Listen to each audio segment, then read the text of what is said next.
Ah, hello, hi. My microphone was not picking up on OBS, and I only realized as soon as I started talking. Hello, wonderful OBS. Thank you for dropping my mic for no damn reason. Considering nothing else disconnected, it's really cool when that happens. I can't hear you over the mute. It's so loud. Yeah. Man, the tyranny of OBS must end. Okay. It's not gonna do. Nobody's gonna make an OBS alternative. There's no point, honestly. It's not gonna be better anyway. It would be a pain in the ass to move away from it anyway. Worse than actually just sticking with OBS with all its jank. Some big boots to fill, yeah, all the plugin support and the plugins already there, and just like the feature sets, it's too big boots to fill. It's way too big. Nobody's gonna do it. It's not worth it. No, more lightweight version of Vtuber Studio, that I would like. Okay. A bit more, less janky. Anyway, Tyranny. We will see how much we can play today. I am tired, so we might just play just as much as we usually do. Which is only a couple hours, but I'll try. I'll try to play a fair bit because I want to get into this game more. I never manage somehow. I keep getting distracted or interrupted or sick or otherwise. It's... yeah. Let's go be tyrannical towards the plebs. Yeah. Almost at 500. Oh my god. Hello, almost at 500. I am tired. Insane. That is so many streams. I gotta do something with streaming. Hey gal, how you doing? Hello. I want to make a separate YouTube channel, as I said, for edited down clips, but currently I cannot use the Barry Blue Mar name because the old channel is currently using it. And I have to wait at least 2 weeks before the name is freed up. And maybe I can somehow drive more traffic towards mine streams, because that would be nice. Okay. That would be kinda nice. Okay. What did we do exactly last time? Fingers crossed, yeah. We got another tower, that's something we got. I believe, yeah, we got another spire. That was like a stream before that even. Then we killed the guy that was like causing that storm to appear in the Blade Grave area. Yeah. And then we almost killed the baby because he had an heir. That was terrible. Let's see. I missed it from the Voices in the Rat. Oh yeah, that guy. We hate that guy. The Burning Library. Okay. We have no way of going into there yet. We don't have the keys. Okay. Add completed quests.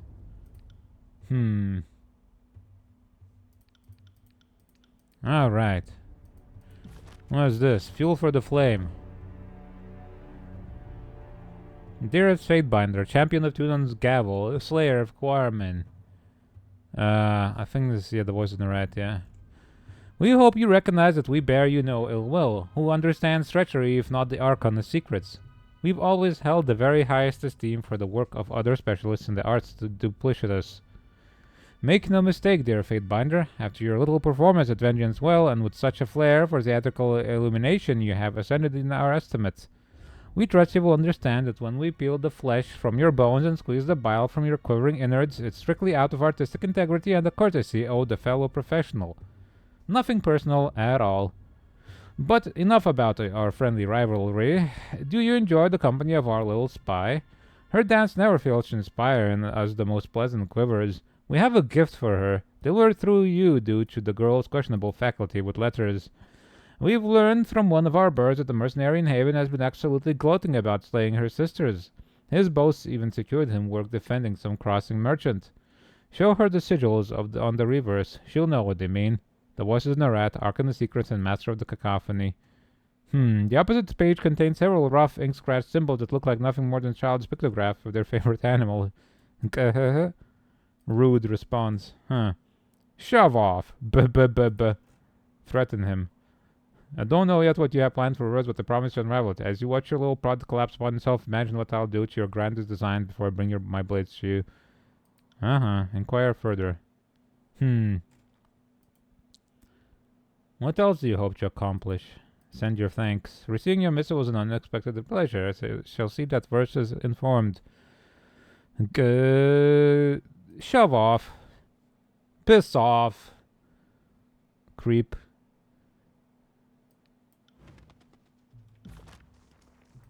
Where's Verse? We have to speak to her. She's not in the party right now. Sorry, I can't. Good. Sorry, you can't. Or won't.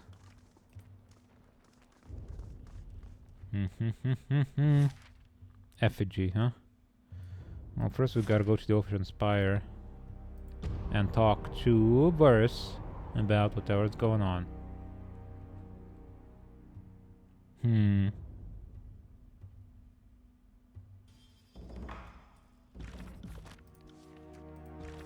Dear Fatebinder, you clearly remain woefully unpracticed at the fine art of settings and saltship paper. We shall lock away the page you sent for the day when we require evidence of your impaired judgment and lack of impartiality. But our tune-on should find the revelation intriguing, don't you think? With indescribable fondness, the voices of the rat. Alright. Hey. What's the status of your research? Hierarch's robes. Good. That could be useful. Research something. Items. New items. Drug recipe.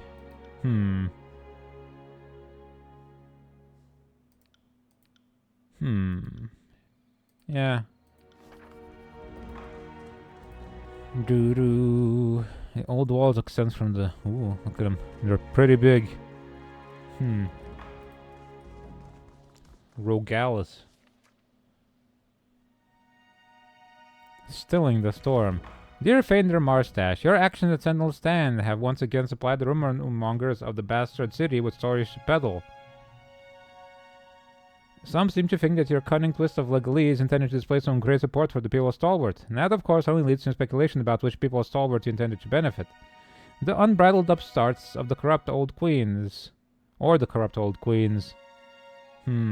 Others foolishly believe you unraveled the Overlord Edict to prove that you could, as if a sliver of cleverness could bring Kira's low.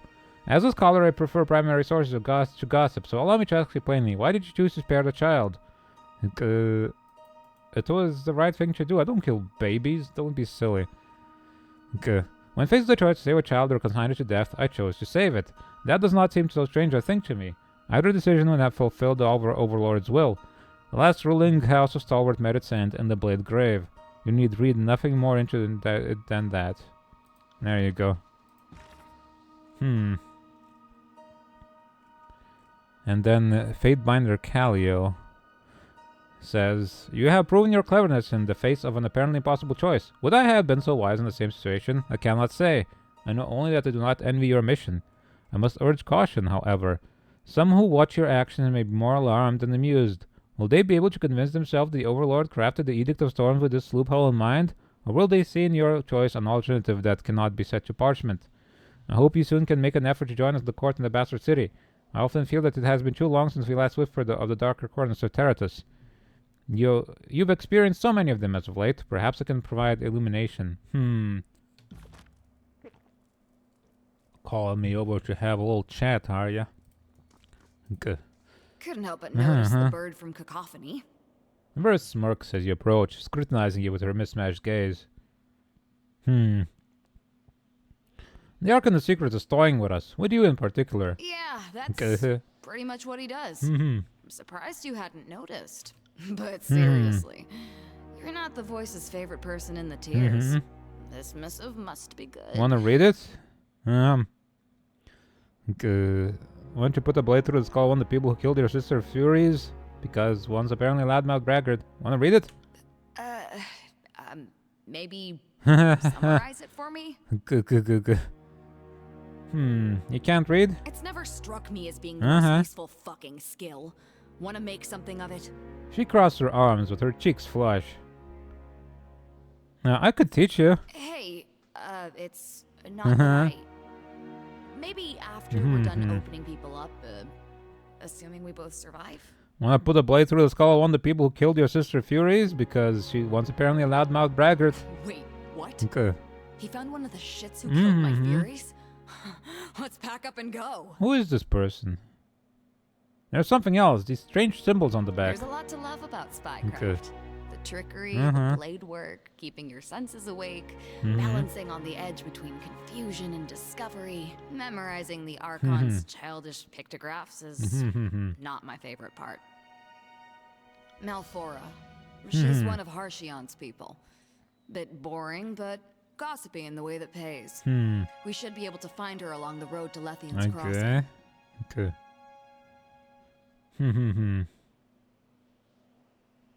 If you can read Narad's notations, I bet he takes your writing rather quickly. Just drop it. Ugh, I think I prefer awkward stares to this friendly encouragement. The voices gave us the passphrases that will get Malfora to open up to us. When we find her, let me do the talking and everything should run smooth as sea glass. Okay. This will feel good, Finder. Wildly, incredibly, stupidly good. The Archon's sudden interest in your revenge doesn't seem suspicious to you? Are you asking me if I trust the voices of Narad? Archon of secrets, spy master, arcane pillar of green smoke and flame, immortal magician, eater of minds, and connoisseur of perversions? Well, do ya? Of course not. Okay, good. But if it's some convoluted trap, I'll have your back and you'll have mine, right? Let's go. Lead the way. We need to bring verse for this one. Who we exchange? We can exchange Lantry, I think, for now. At your service, Fatebinder. What do you need? I suppose. I will return to our holdfast at once. Let's go. Okay. First, though, I want to start that crafting of that weapon. That's not that weapon, that armor. Oh, she's got 2 level ups. Good. Built-in spell cooldown, accuracy, armor deflection. I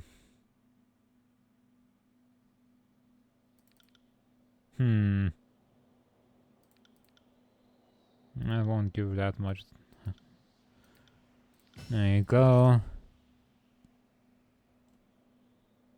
After a kill, Versa will strike 3 times with her attacks for a time. Oh, dang. That one seems pretty good.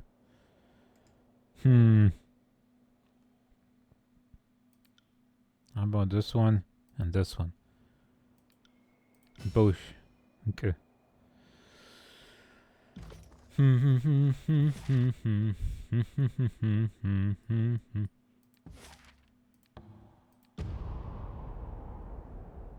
I like how it says it takes 15 minutes, which is such a ridiculous non-amount of time in this game that it's really pointless to even say it takes any time at all. Okay. Ooh, nice. Lots of materials. Why don't you forge something for me? Crashing Thunder. Okay. Commander's Plate, Alchemist's Gloves.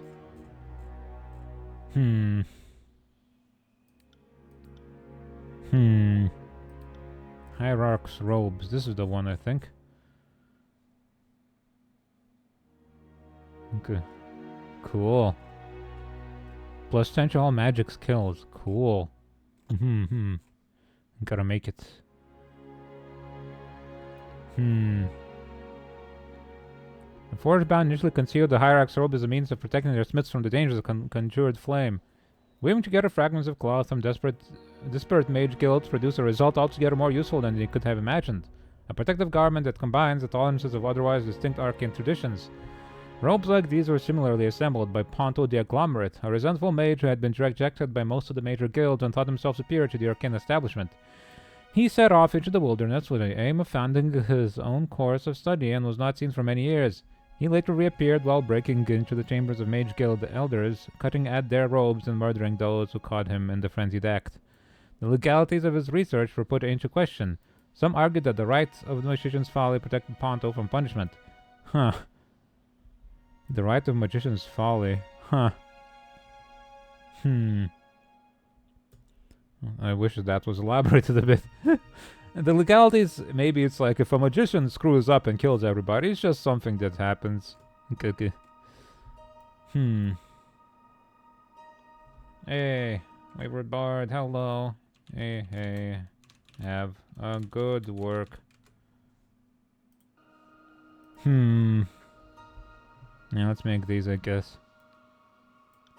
A scroll, 10 these. Yeah, forge. When's that gonna happen, I wonder? Good. Long time. Doing 1 day for the maintenance.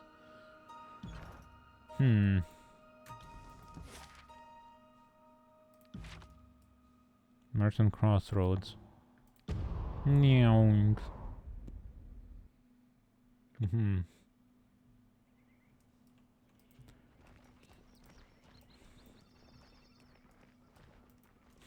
Malfora. What you got in there? Cheese.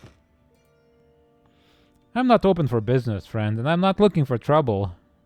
Basil and Letian's crossing expecting you to the shipment shortly. Wouldn't want to keep her waiting. The merchant watches you warily as you approach, a heavy pack hanging from her shoulders. Soft and well fed, this one, but look at her stance. She can handle herself. Verse takes the woman in with a long, appraising gaze. Excuse me? The merchant blinks. Quite the act. Give us what we need to know. No glare. You must have mistaken for someone else, I assure you. Oh, fine. The road to Stalwart is paved in iron. Verse sighs. The farms of Azure are mostly air. She nods with relief. Okay. The Queen of Apex died friendless. But... What? No, it's yet their papers aren't aflame. Please, I'm trying to work here. Sorry about the formalities. If word got back to the voices that I was cutting corners on security, let's just say I prefer my tongue in my mouth. And my bowels in my, bowels, I guess. She shakes her head. I know you. You were the governor of the crossing, right? I doubt you remember me. Traders come and go. I'm Malfora. She opens her hands to you, palms out.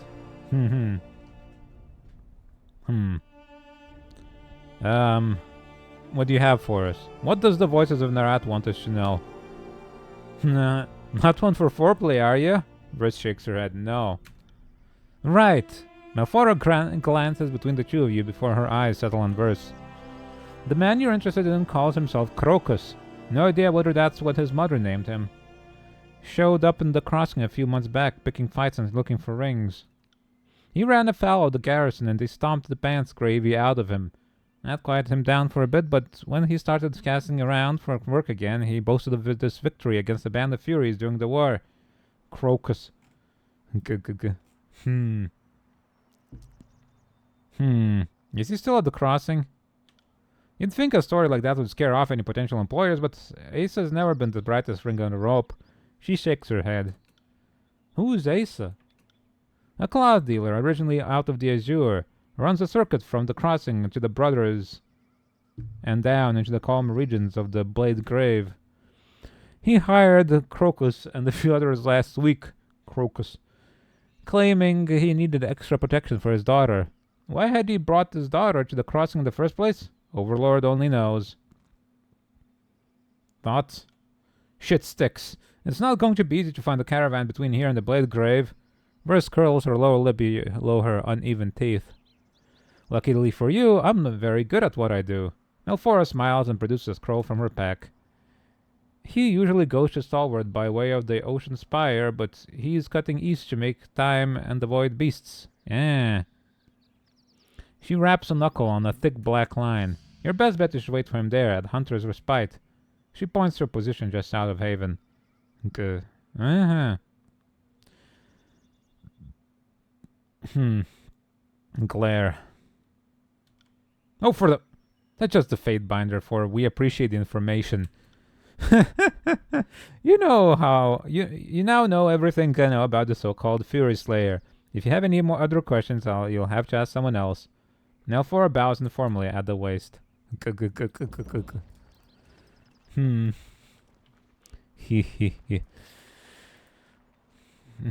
should just glare at everything. Hunter's Respite. We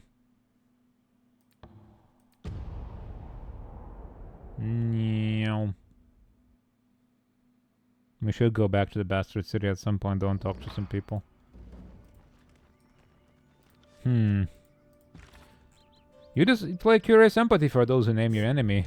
I sincerely hope that history remembers it as one of your critical strengths rather than your most dire weakness. Remember always that the Overlord favors efficacy over empathy. Rare is the Fatebinder who delivers both. Shut up, Rogalus. Hey, y'all. As you approach the Bronze Clan caravan guards, they look up as one, leaving dice and rings on the ground as their hands move to weapons. Who goes there? Actually, know what? It doesn't matter. Throw him back the way you came, stranger, or things will get bloody with a quickness. I see some caravan guards, but not the caravan. Why are you over here? I don't see how that's any of your business. He glances over his shoulder towards the north and back to you. We're paid guards. We get paid to guard. We don't pick where we guard, and we don't ask why about the where. That makes sense, right? His brow knits and he looks to one of his fellows. The other guard shrugs. I understood perfectly. Of course you did, Bronze Brain. You have questions in need of answering. You speak to Crocus. Find him up the hill to the west. I'm as good as gone.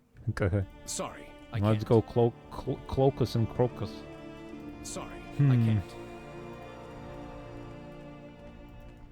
You got a beast person.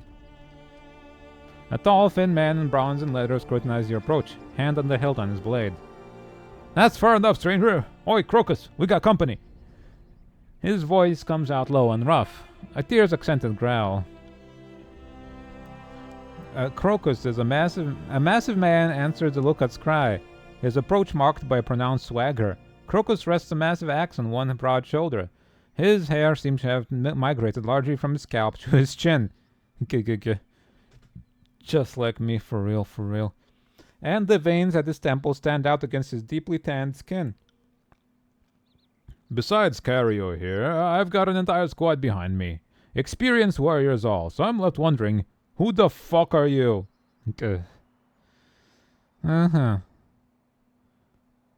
You must be the merchant Asa, and this is your loud-mouthed daughter.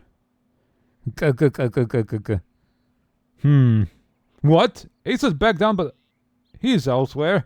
Carrie and Crocus exchange confused blinks. I brought a few of my people to make sure that the clearing was as clear as he claimed, which it clearly isn't. His head lilts to the side. You raiders then? We got nothing worth killing over. It ain't worth your time nor trouble to start shit with us. I'm Fatebinder Marstache, but more importantly, this is Verse. And I'm about to adjudicate your head open. Justice for my Fury sisters! She grins hungrily. Oh shit! Two arms! The mercenary blinks rapidly as recollection sets in. Oh no! I done goofed it. Oh god. I shouldn't have goofed it so hard. Okay. Get this guy's ass. Strike swiftly to kill. Grr. Okay. Big on spit. Shot.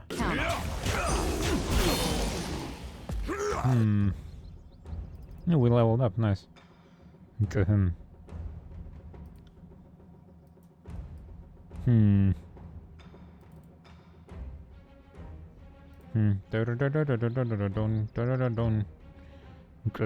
Stalwart Surge. One per rest, huh? What else do we got here? Nice chromatic arrow.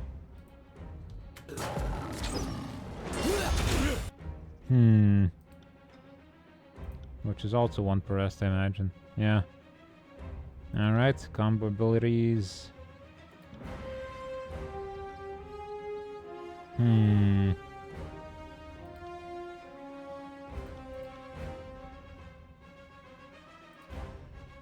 got it.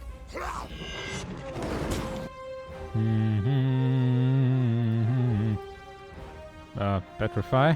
Can I petrify the beast person? Oh wait, who's that? Is that mine? That's my one. Okay. Chill him. Can't do that.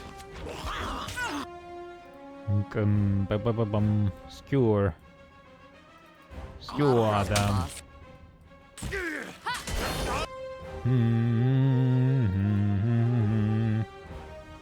Okay. Blade Graves Grasp.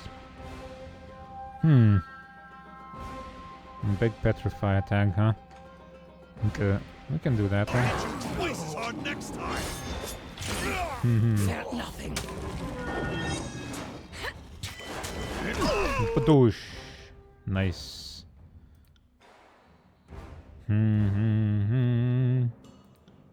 Fulmination. Nope. Fulmination, I say. I should try something else. Fulminate these punks.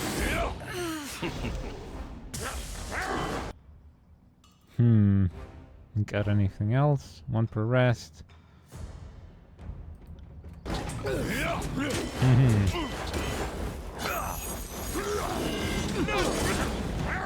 My god.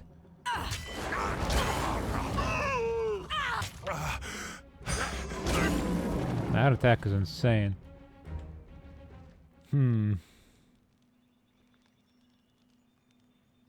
Alright. Hold! For the love of Kyros! He clasped his chest, blood oozing between his fingers. Hold like you held when you and your friends killed my fucking sisters?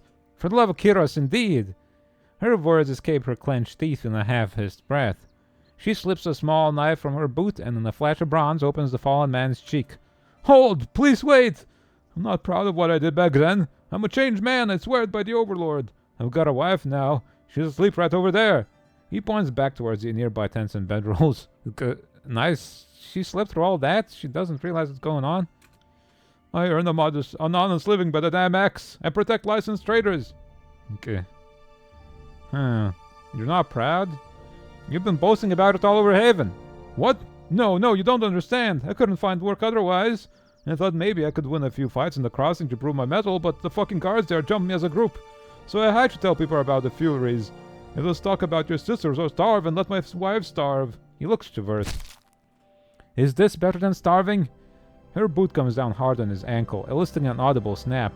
The sound dissipates into a scream. Overlord, help me. I never wanted to hurt anyone. It was my damn job. I swore an oath to an Apex Lord because I wanted the bed and food, not because I thought Kyros would ever come to the tears. Okay. He sobs. That oath didn't just dissolve when your armies passed the gates of judgment. I had to kill conscripted tearsmen by the gang, and yes, I helped kill your friends. His hair droops, a pink froth of sweat, mucus and blood dripping from the tip of his nose. Not friends, asshole. Sisters. Sisters, then. It wasn't my idea. Katorius had the location. Sick bastard wanted to cook them with his flames. Irissa, she wanted to hunt Furies. Wanted a head on a spike she could wave at her enemies before battle. I was just there following orders. Okay. You said Katorius cooked people? I never actually saw him eat someone, but I'm sure he did. You could see it in his eyes when he looked at you. That hunger. He was a sage, so maybe that explains it. Overlord knows what those scroll fuckers do in their libraries. We took one of you alive, you know. What? What the fuck are you talking about? Her eyes widen. After you disappeared, we realized that one of your Furies was still alive. The big bald one. Katorius took her. Never saw her after. He's silenced by Versa's fist. Liar! She punches him again and again. Where is he now? I don't know. I swear by everything and everyone I'd tell you if I knew. He probably died in the Edict of Fire. Served him right if so. If not, well, he deserves this treatment more than me. Where can we find Irissa? Like I said, Irissa burned with the fire of revolution. After Apex fell, the crazy bitch couldn't lay down her spear. Last I heard, she was down in the Blade Grave, joined up with those stalwart shitheels, killing this favorite in the Overlord's endless storm. Here. He fumbles with a case at his side before offering a well-soiled parchment in his blood-slicked fingers. This was from her. She wanted me to come find her and take up arms again. I didn't write back. I'm changed. I love the Overlord. Praise Kyros. Good. Some orders you don't follow. How do you want to play this verse? It's a delicious tragedy, I'll give you that. Let's write it a suitably bloody ending. She fingers the edge of her small bronze knife. I've sworn loyalty to Kyros. Go hunt Irissa. Go kill Catorius. They're your true enemies. They're the ones who deserve your justice. He tries to push himself away from verse, but his heels skid uselessly, plowing furrows in the bloody muck. Don't worry. We will. Grasping his gore-matted beard, she jerks his chin upwards and places the knife against his exposed throat. Please! A bubble of pink mucus expands and contracts in his left nostril. Good. Jesus. He's suffered enough for us. Suffered enough? He hasn't begun to suffer. She delivers a swift kick to Crocus' groin, drawing forth a scream from the broken man. Okay. Athletics, no. I heard him claim loyalty to Kyros. I'm granting him protection under Kyros' peace. Stand down. Lost loyalty. My god. Are you kidding me? Mercy for this sack of shit? She meets your eyes for several seconds, then sighs. Fine, this one's for Seeking Sheath. She gives Crocus a hard kick to his knees. He stumbles to his feet, one arm clamped over his ribs. Without looking up, he ambles toward the small campfire, sweeping up his pack and slinging it over one shoulder. He carefully helps the sleeping girl into his arms, cradling her, and carries her from the clearing. Goodbye.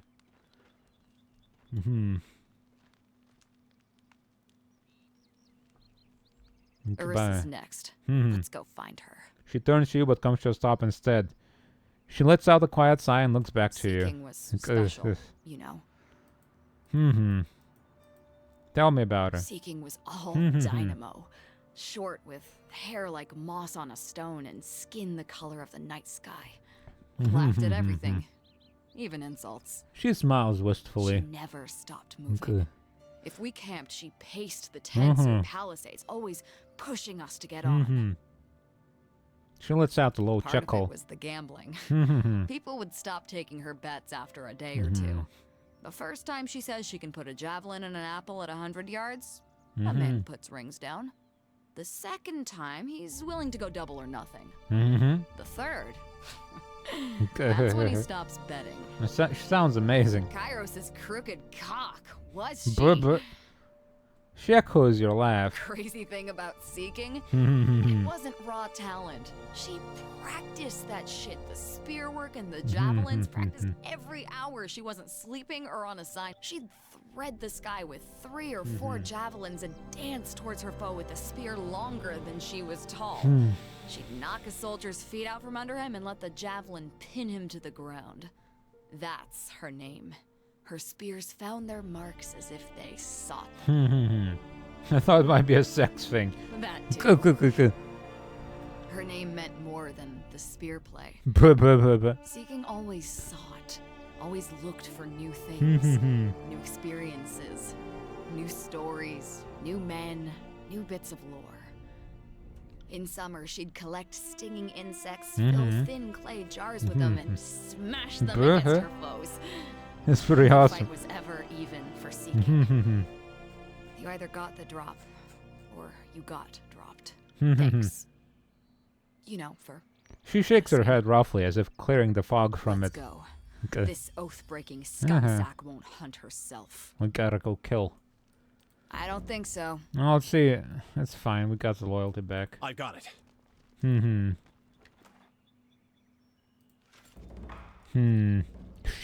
Seeking sheath stance. Okay. Which one's that? Red geyser. More accuracy. On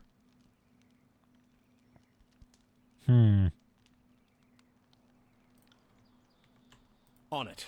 On it. Ooh. Gotta level up too. Does it take 2 points to go beyond that? Yeah, it does. God dang. Accuracy, armor, deflection. Let's get quickness.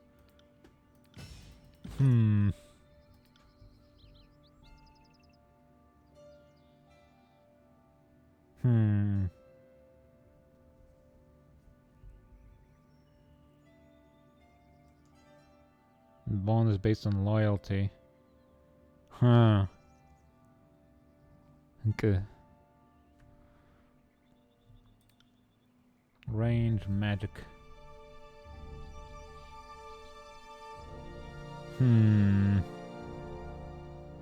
Let's get magic. We haven't leveled that up in a while. On it. I got it. Oh dear God. Heads up. We have company. On it. I forgot about these guys. Try something else.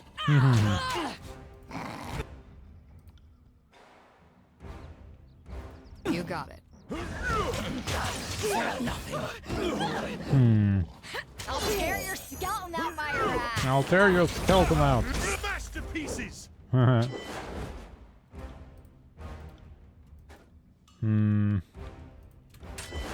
Blast him. Oh, you missed? Come on now.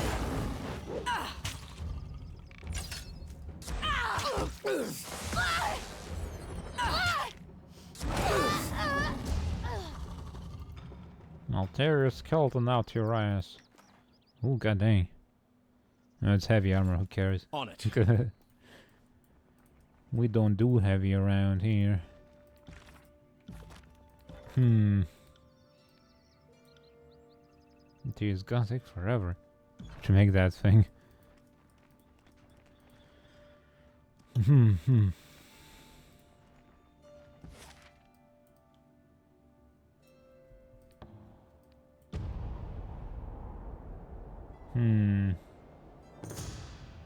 Encounter in the Blade Grave. Nestled among the trenches gouged across the Blade Grave by the Edict of Storms, you find a true rarity, a sheltered pool of water, seemingly fed by a spring. The pool gives way to a pair of thin streams that become choked with grit and thus rust almost immediately after they snake out from under the shelter of a towering curled sheet of twisted bronze armor. Skeletal arms held together by bunched strands of dried tendon hang from the root of the unnatural cavern, and the half-broken statue, a pitted graven image of an ancient stalwart queen, protrudes from the wet, suggesting that this may once have been the center of a settlement. Mangy dog hoods, matted fur, and bone-thin deer have collected in the shadows, seeking shelter from the storms that long ravaged his kingdom. Though the deer press themselves deeper into the shadows, the canine crowd to your approach, fangs bared behind curled flews. Examine the statue.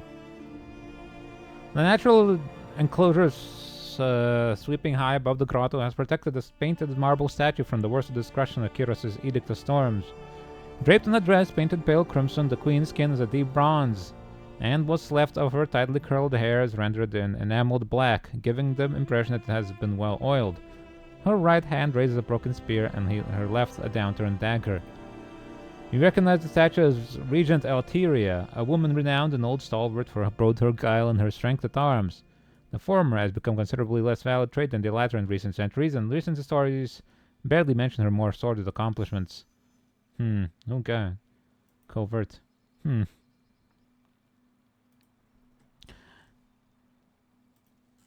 Cool. The older stories make you wonder, though, and you investigate the statue carefully, fingers prodding its curves and contours before looking at small hidden compartments in the statue's heel. Within you find a small glimmering trinket. You pocket it and continue on your way. Okay.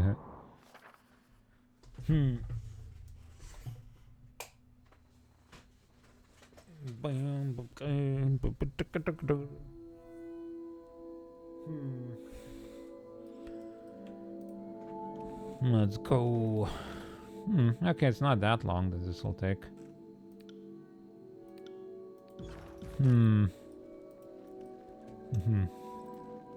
Dioclus.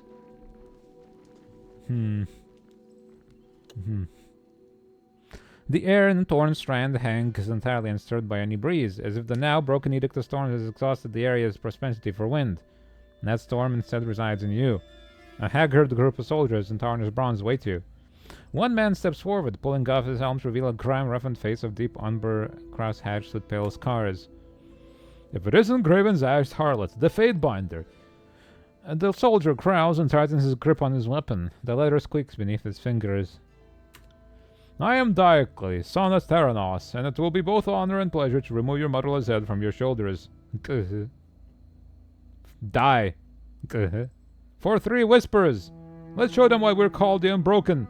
His soldiers let out a furious clarion and storm towards you. You stupid idiot, you're gonna die, you know. Humans did not see Beast Woman's miss. Nope, nope. I got it. I got it.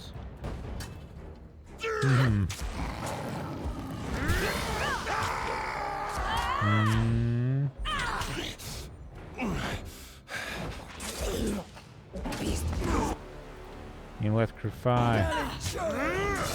Whoop.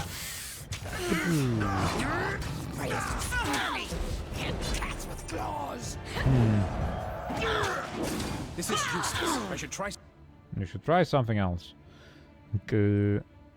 What should you try? Eternal flame on this guy. Something else.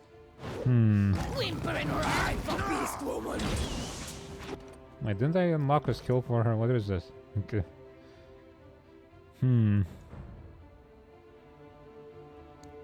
Rapid each hit. Yeah, Fury's Embrace. Where's that one?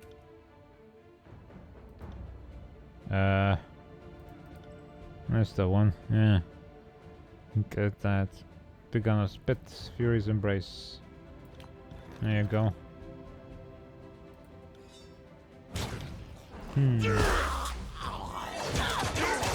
Oh my god. Oh boy.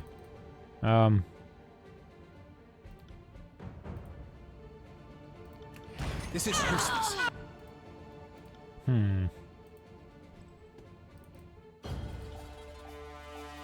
Will do.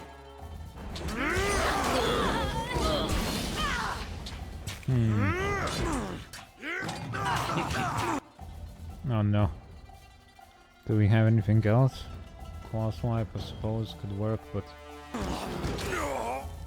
Oh. Shot! I didn't do a goddamn thing. Damn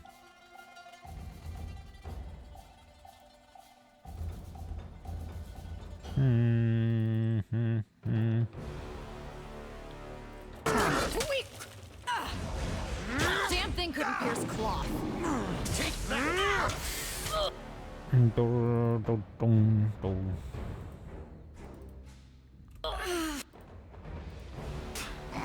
This is useless. I should try something else.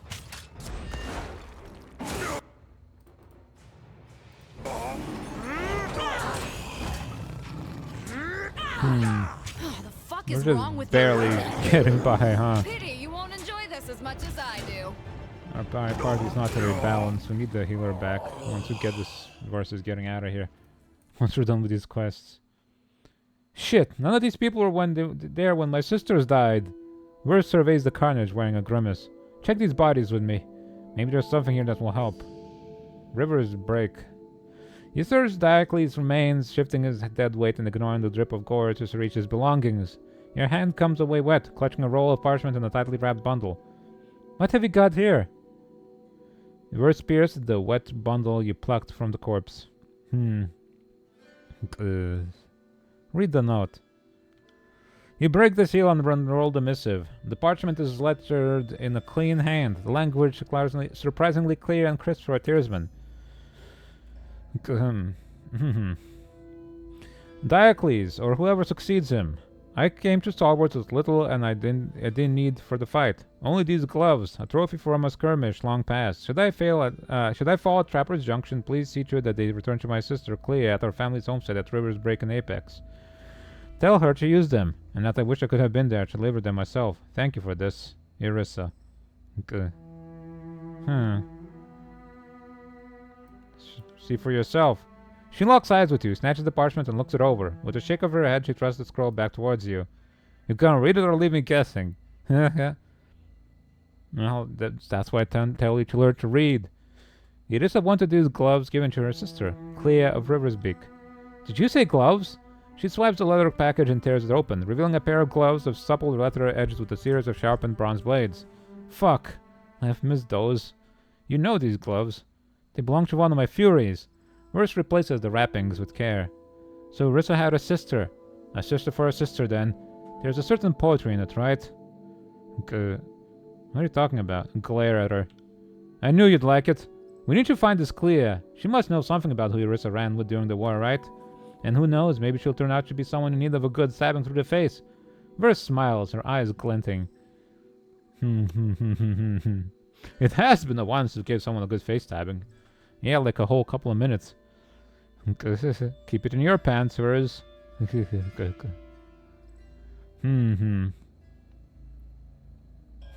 know you can't avenge yourself on a dead person, right? Killing her sister won't hurt Irissa. Yeah, I know. Kinda sucks, right? She frowns. Don't worry, I won't stab anyone who doesn't deserve it. Come on, screw this place. She gestures towards the road. As you turn, a gauntleted hand rests on your shoulders. A moment binder. What is it, Barak? I've known Verse for a few years now. She's always been excitable. This is different. She seems rabid, heedless of danger, like the worst of the chorus instead of the best. He shifts with the sound of blades grinding together. I noticed that. What I'm asking is that you keep an eye on her, for her well-being rather than just yours. The massive man rolls his shoulders with a shrug. Though if First were my soldier, I'd want her as collected as possible. That may never be an option. I'll do what I can. Thanks for hearing me out, Fatebinder. Good. We got some silk gloves, did we? Elegance, what is this? A spear. A great axe.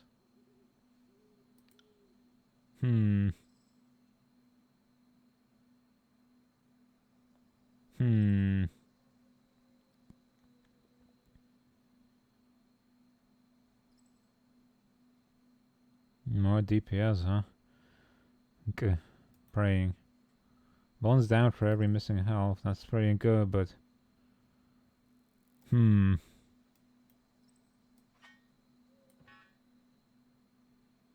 This one's so much stronger. Although it's slower as hell.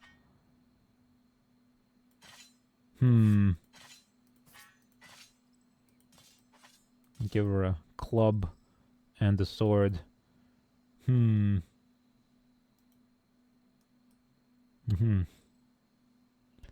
Okay, what about that spear?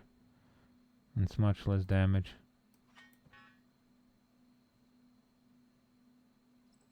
And we got ads coming up in 3 minutes.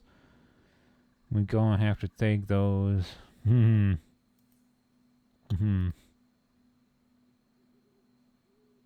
Gloves. Weeping Whispers. The quick and the dead. A blast of baleful energy thick with Verse's hatred for those who killed her sisters erupts from the wearer, scalding those nearby and sapping their strength, even as it hastens the movements of the one who bears these gloves. This effect scales the renown. Can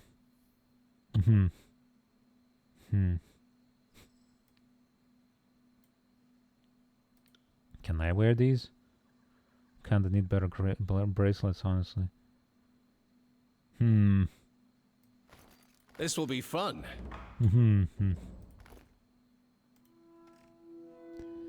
Good. Edge defense. When crit foe target was versus endurance. The quick and then blast with the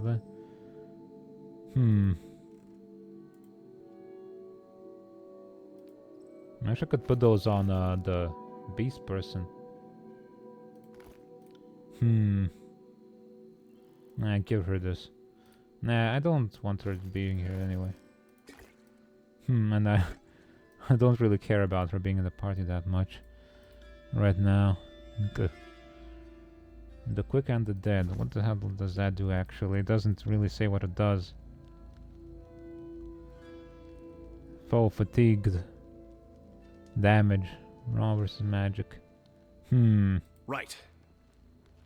She's got enough artifacts on her already. Sorry, I can't.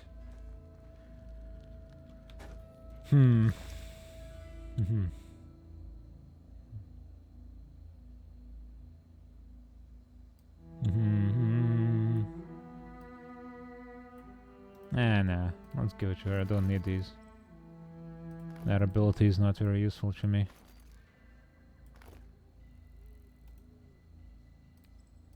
Good. Shiny. Shiny. I like it.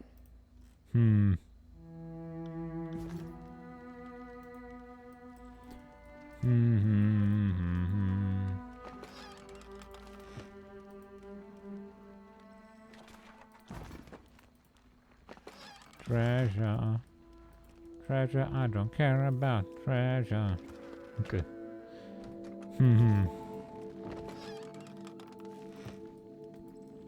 So many potions, I never use any of these in these games.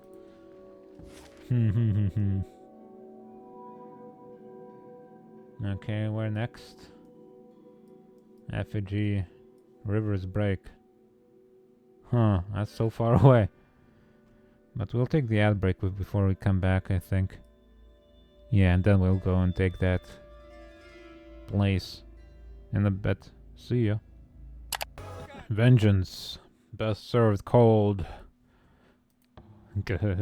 Meow.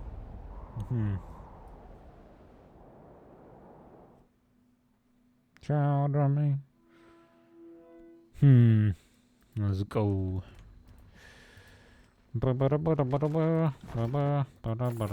Ooh, close. Heavy leather braces. I don't suppose I want to wear those, do I? They're exactly the same. But maybe they look cooler. No, they do not.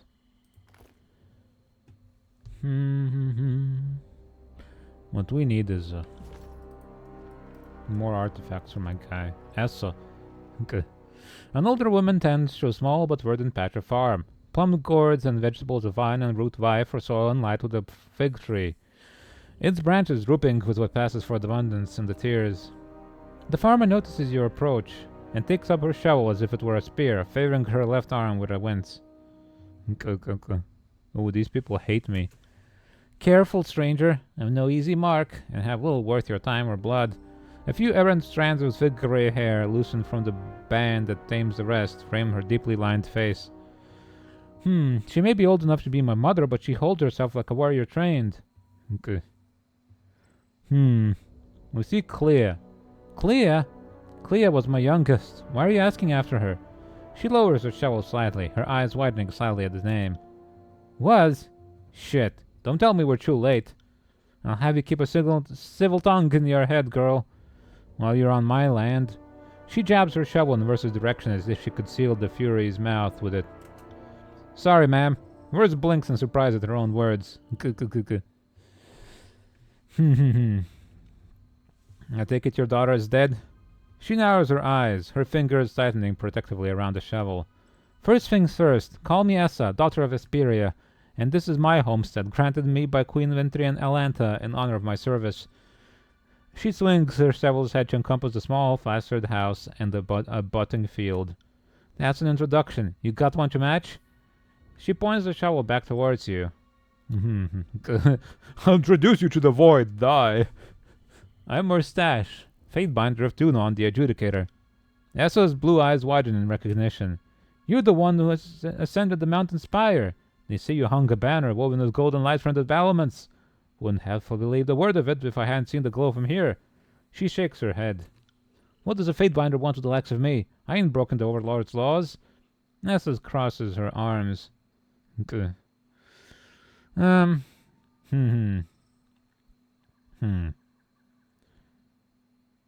We came seeking Clea, but that seems a doomed errand. If Clea is dead, that's going to make it hard to fulfill Irissa's dying wish. Irissa, dear girl, dear, stupid, blind, foolish, arrogant girl. A sob racks her shrunken frame. How did it happen? She died in stalwart, aiding the unbroken against the forces of Kyros. It's my fault. I raised those girls on girls on the romance of war, on tales of bloodying the bastard here and pushing back Azure. How was I to know your armies would come in their lifetimes, that the case of judgment wouldn't hold, or that you'd stride into the tears of the man of stone who could step clean over a curtain wall? Even girls like mine couldn't stand against Kiros. There ain't been nothing like that Northern Shadow before, able to crush mountains and call earthquakes from a scrap of vellum. There ain't no fighting that, I told them. They didn't listen. Damn them. Of all the damn fool things I told them, the only thing they didn't hear was what mattered. She shudders out a sigh. Okay. A mercenary named Crocus told us that there is 100 people for sport, that she displayed their heads on spikes. Crocus? I ain't never heard the... She pauses, recognition flickering behind her wet eyes. Bald, bearded man? Skin the color of bronze and thick as a beast man? I knew him by a different name. Right, lazy bastard by my reckoning. Only thing he put much effort into was lying his way into a meal in the Thong of the Rings. What justice is there if a man like him lives while Marissa met the void? What justice indeed, Fatebinder? Verse holds your gaze. Okay. Well, we can still get him, I'm sure. What do you know about Catorius? The sage? Wasn't old and a gentleman, smarter than most. Like he had the whole Vellum Citadel bouncing around in his head. A tad off in that way, magicians so often are. Eyes as hungry as a flame. You said you trained your daughters in the arts of battle? Aye. Their father were a good man, but more suited to farm work than war. She looks up sharply. If you're looking for someone to blame, I'd be that person. I trained them up, taught them the falx, the javelin, and the spear and the shield. And they used that knowledge against your precious archons and their armies. Hey, Essa, maybe you'd like to shut the fuck up now? Versa's lower lip twitches. You use all this food to yourself, or have you sold it to other people in the well? What did you teach them about the Overlord? That there has never been a graver threat to all the Terratus. That Kairos represents the worst of the powers of man or woman. That such an evil must be resisted at all costs, by any means necessary. What? That directly contradicts what you said before. Aye, I changed my tune in my older, softer years, but as they growed up, I poisoned them against Kairos as thoroughly as if I'd carved it upon... As thoroughly as if I'd carved it upon their hearts. My God, my brain is can't reading right now. Is can't reading. My brain cannot read. My brain is janky, and it cannot read. There you go. Today. You use all this food yourself, or have you sold it to other people in the well? I sold some, for rings and without a Kairos damn license, too. Anything else you want to tell me, Essa? Naming a child for Kairos is a capital offense, ain't it? I imagine naming a pig for Kairos ain't no better. Care to meet Kairos the Overpig? He's round back. You see what's happening here, don't you, Binder? Verse sighs, her shoulders sagging. I've come on a decision. What's matter? There's no matter here, Binder. Please tell me you're not going through with this. Okay. A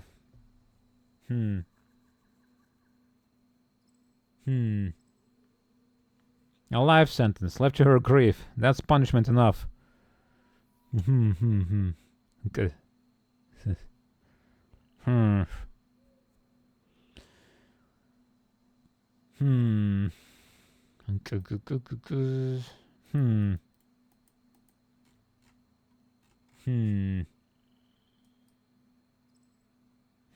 Pick the tune, Verse. Okay. A life sentence. Verse visibly relaxes. You've gained wrath with tune on. Okay. Hey, Iritsa, she killed one of my sisters. I always thought I needed to avenge them, to make it right, because I'd failed them. But actually talking to you, it's cleared some stuff up. I guess what I'm saying is, I miss my sisters and you miss your daughters. And that's just the way of things. Essa nods numbly, turns and shuffles towards her squat farmhouse. Okay. Goodbye. Verse releases a long sigh, bends down and plucks a round red tomato from a vine. Her thumb slides across his skin, then presses lightly against it, dimpling the vegetable. She tosses it from hand to hand and turns to you. That was some uncharacteristic hesitation on your part. I didn't realize you knew me so well as to say what is and isn't like me. She smirks, then shakes her head. I enjoy killing, Fatebinder. Doesn't mean I think everyone deserves to die. They're both dead. What does that mean for your sisters? I'm sure Whispers would have something clever to say about frustrated ambitions. Verse shakes her head and chuckles darkly. You ever have a friend who almost never speaks, But then every once in a while she slips in the perfect word at the perfect time, and it's the only thing you remember. Okay. That was Three Whispers. She was our wiry, flickering shadow with hair like crow's feathers. Preferred close-up work. That was her name, her 3 knives and the sound of air from a punctured lung. It's hard to remember stories about her because she never drew attention. Her old favorite, that I remember. She'd trick a soldier into gutting his own comrade and then open his throat while he was in shock. How'd she keep doing that? I saw her dance it a dozen times. Whispers knew her histories and letters, knew borders and houses and heraldry. Even knew a few sigils and kept us from bleeding out more than once. Whispers and me, we were more than sisters sometimes. Not often. And nothing holding. But yeah, she read a body as easy as a scroll. Sounds nice. Let's go. She bites into the tomato and a small bead of juice rolls down her chin. Sick tomato. Can't do that. Can't do that. Good.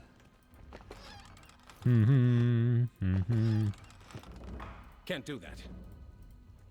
3 Whisper stance has been upgraded.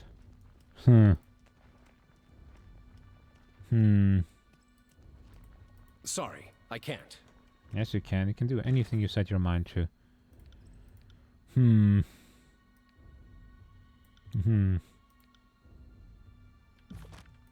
I guess that's it.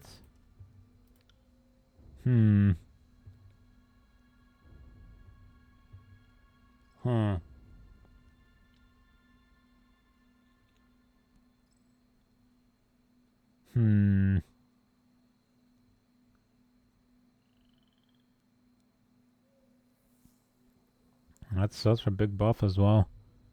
More accuracy. Yeah, let's just keep the damage.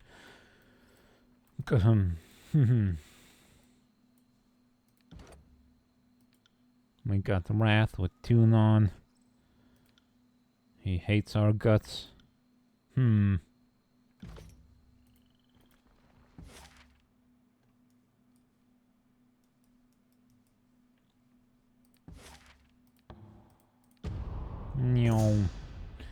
At the end of the road, a small child crashes next to an abandoned wagon, rummaging through its contents. From afar, she resembles a bedraggled urchin, smirking face lined with dirt, her tunic torn and thoroughly stained.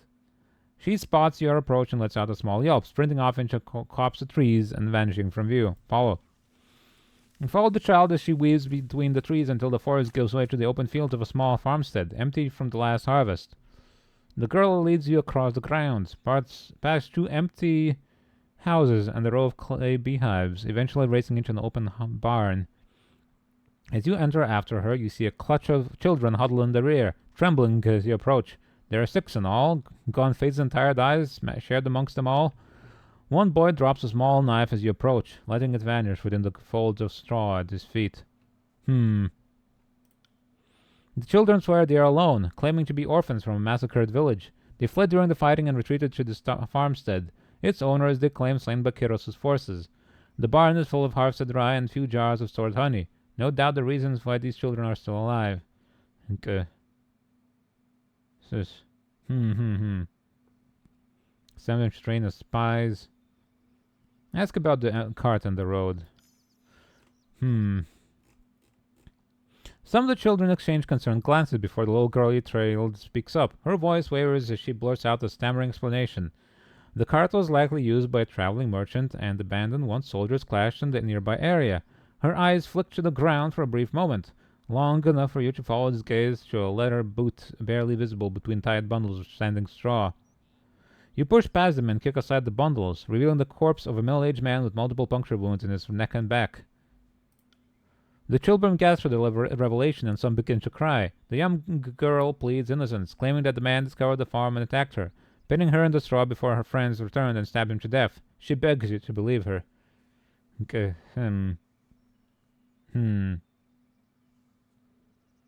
Send them to train as spies for Tunon's court. Okay.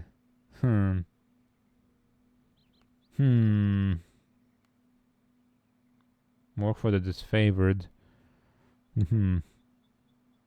I'll just leave them. The orphans are of little concern to you, not something worth a lengthy distraction.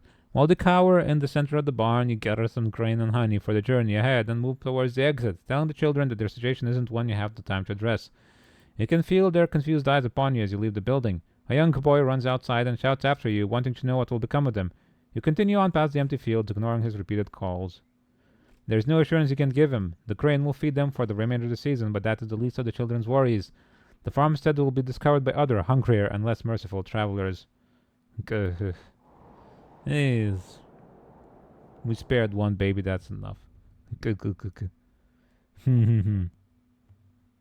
if we leave them money, they'll have more things to steal. How long until that thing is finished making? Rest.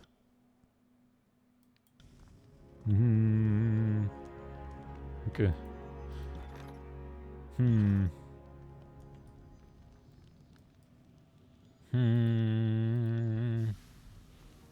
Pass some more time. There you go, got the robes. Give me that.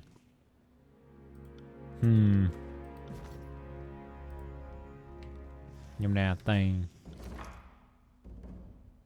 Hierarchs, robes. This will be Badoosh. fun. Sick.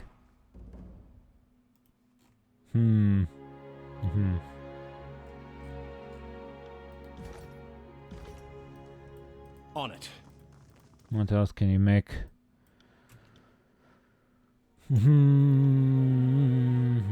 Alchemist gloves. Not enough materials. Need 10 hides, dang it. Nightwalker's boots.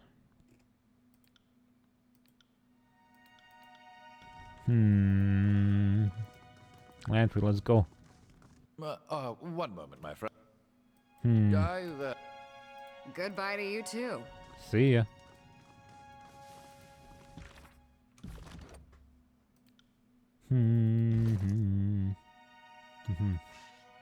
Rank blade. Okay.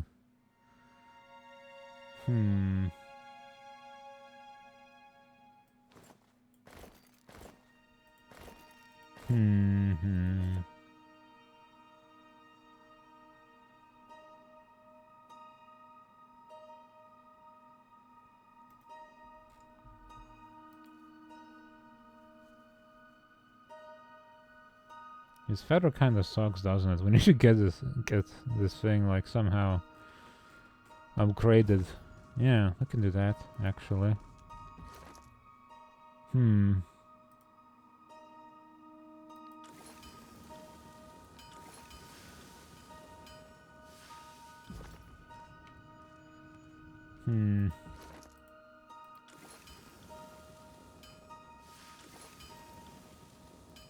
There you go.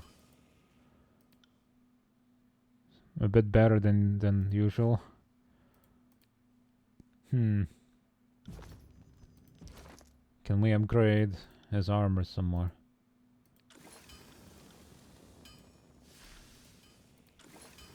There you go. Masterwork.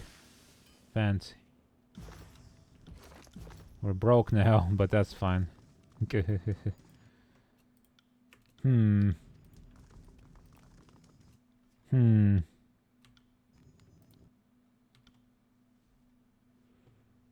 Let's get rid of this crap. Elegance.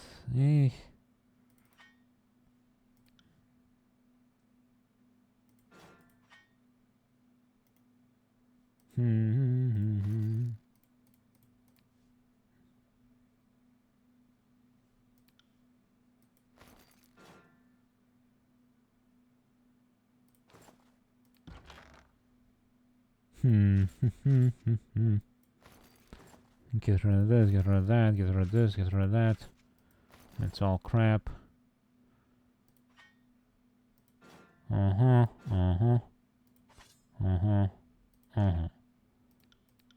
we'll be not broke anymore. Nice.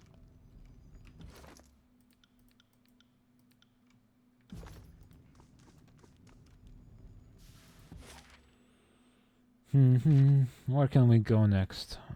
Effigy, I suppose, is one place. You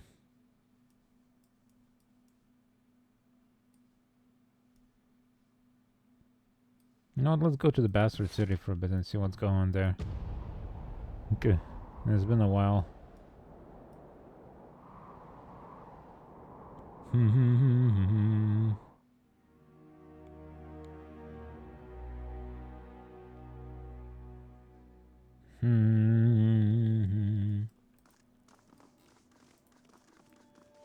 Hey, Blood and Mark, what's up? Okay. Remember years back when I told you justice is just the name for the biggest sword in the realm? Claiming the Dauntless is part of establishing your own might, your own authority. Even if you dislike its heft, I advise you to keep the blade close. It has symbolic value beyond its martial applications. Of course, any authority you may be carving for yourself is sanctioned only with the understanding that it's for the greater glory of Kairos. Okay. Okay. If you say so. You know these folks.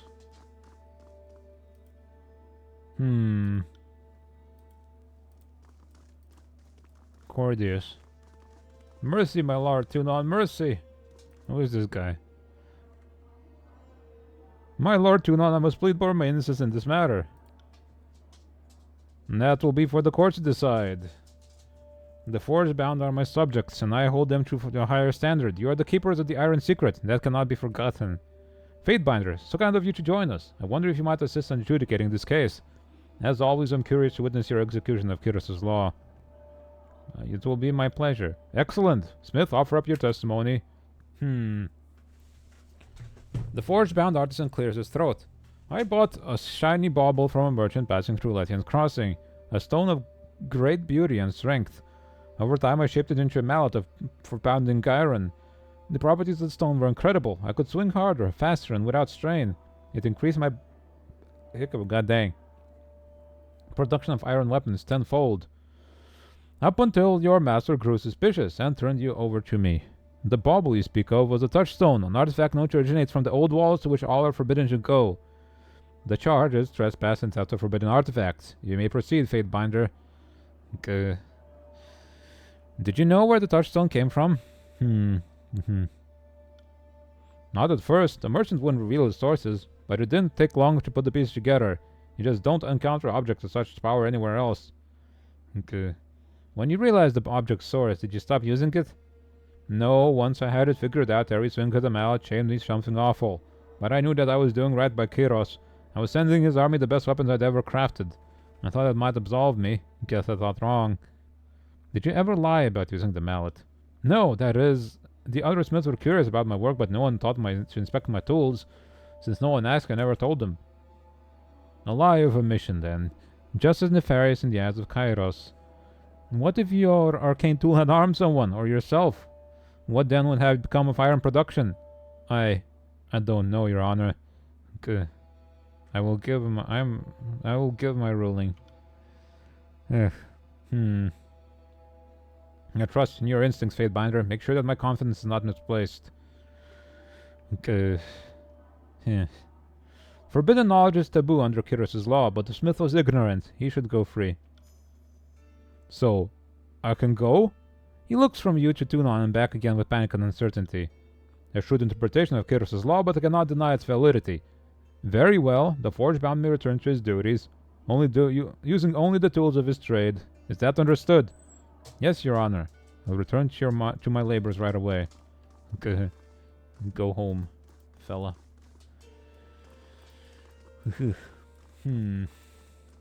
Regalis. Who wrote this to us? Callio? Yeah.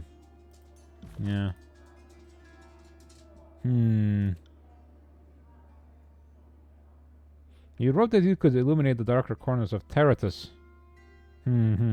She glanced at your cadre. In a private missive, yes? There are things that one discuss within the hearing of outside ears. Let's go, I guess. I need to speak to the Fatebinder privately. I suppose not every conversation needs to be recorded. The sage shuffles away. The hulking man shrugs. As you wish.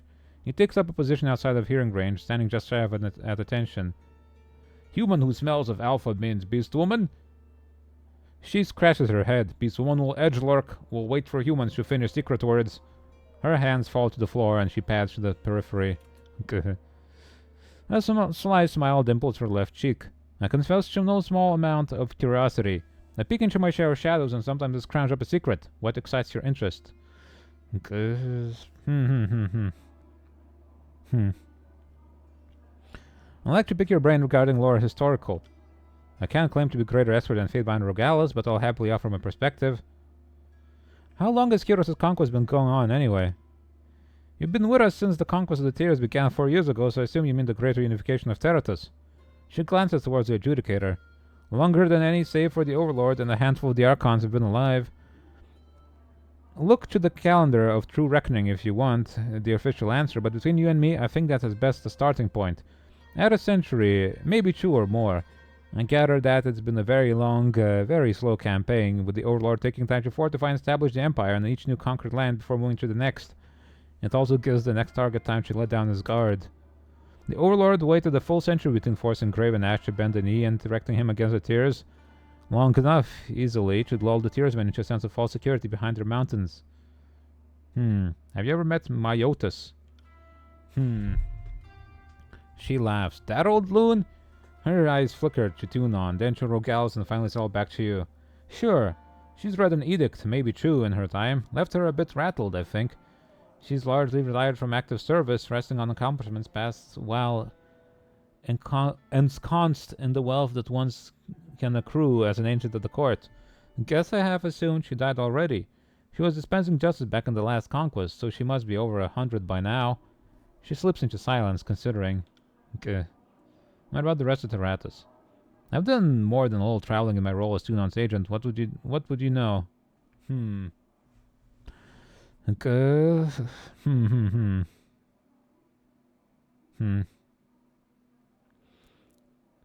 What armies does Kyros have besides those in the Tears?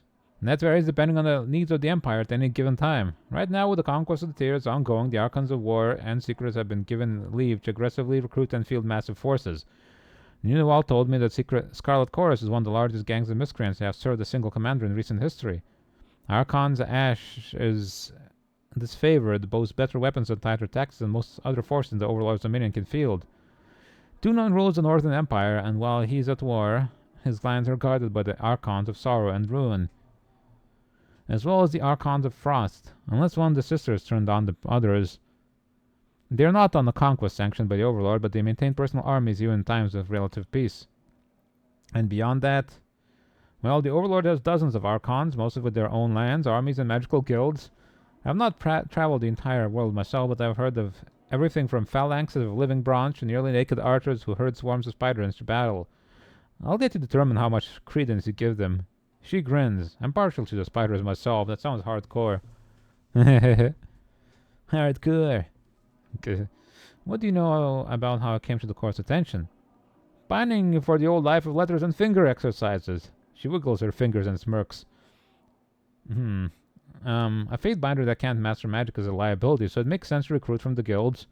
She brushes your upper arm with her fingertips. Don't tell me you're wishing you had stayed on Cloister's scholar. What about your past? Oh, I promise you, no story's more boring than old yarn.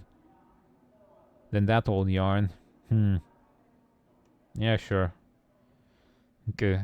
Yeah, screw it. Let's go. Farewell. Tunon, you got something to say to me? Fatebinder, look as if you require my counsel. Okay. No more questions.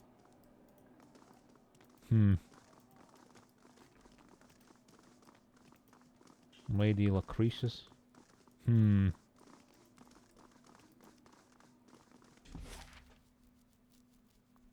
this place is blasted to hell, isn't it? God dang.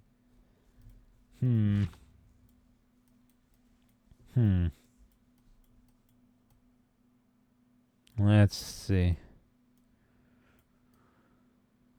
Effigy. Effigy.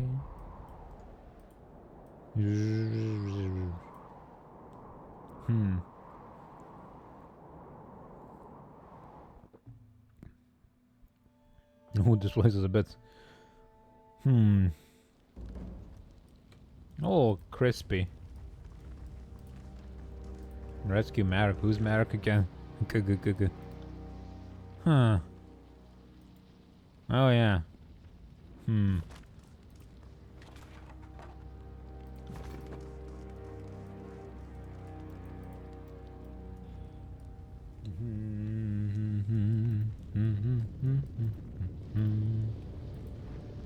Good day. Well met, Fatebinder. What's going on here? We captured the disfavored soldiers skulking around the area. Renata is deciding what to do with them. Okay. Huh. Sages Guild. Who's Renata?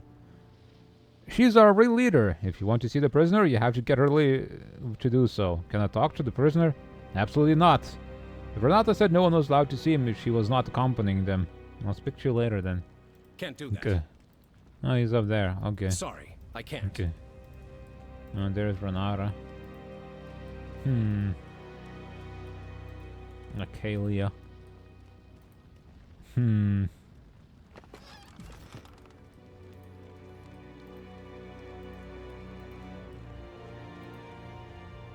As you approach, you see a stern-faced woman having a heated discussion with a frightened young man. She holds a piece of paper in her hand and punctuates every few words a pointed tap on the sheet.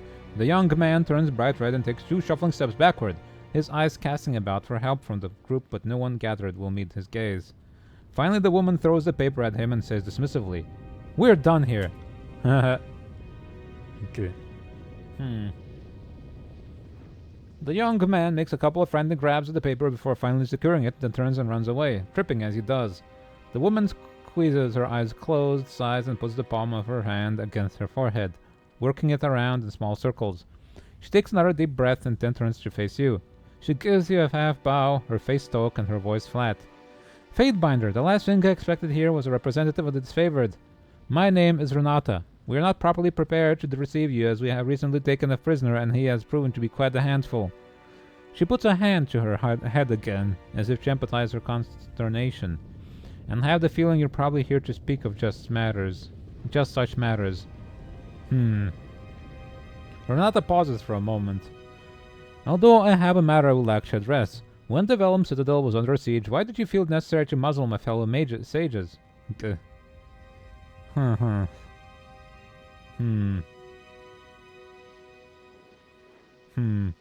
If they escaped, what was so wrong with that? Kyros had the issue with the knowledge we had stored. Why punish the caretakers? Especially since they were already in fear for their lives. She puts up her hands and shakes her head. "Never mind. Don't. I'm not sure I want to hear the answer. I have enough problems on my hands right now." Renata looks to where young Sage has appeared behind the building. She pauses and looks up thoughtfully. "How do I say this diplomatically? We're rather short-staffed at the moment, and certain aspects of my day-to-day life are more difficult than I would hope." Okay. She considers you, her lips pursed. You can see that she's choosing her next words carefully.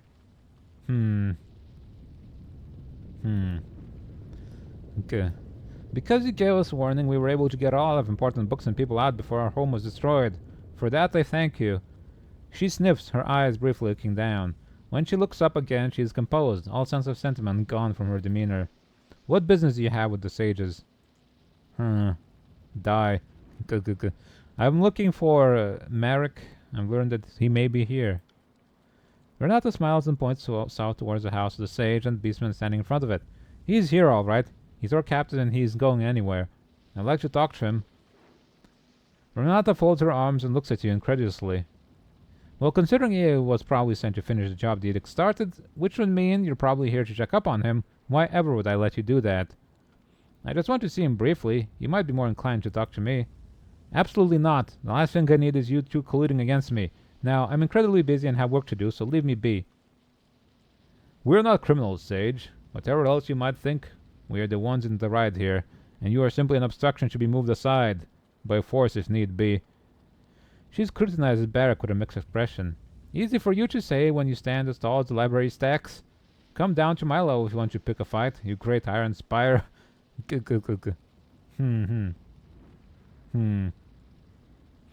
Ash has commanded me to speak with Merrick. You're standing in the way of Kiros's forces. And I have scattered the group to collect and lead.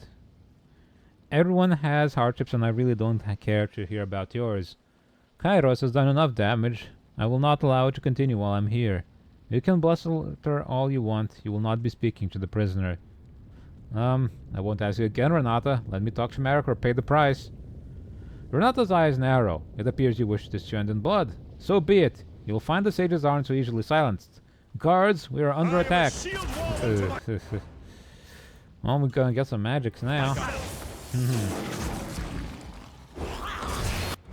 God dang, she's tough. Rip her apart. I can't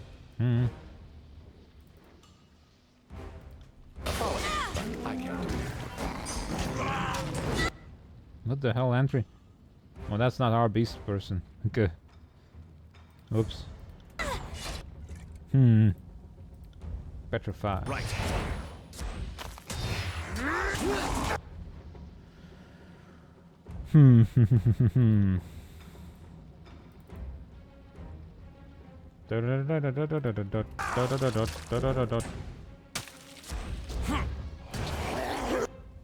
Oh, he's frightened, dang it. Heal. Heal us all.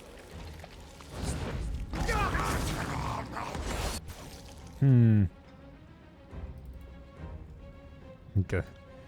Swipe.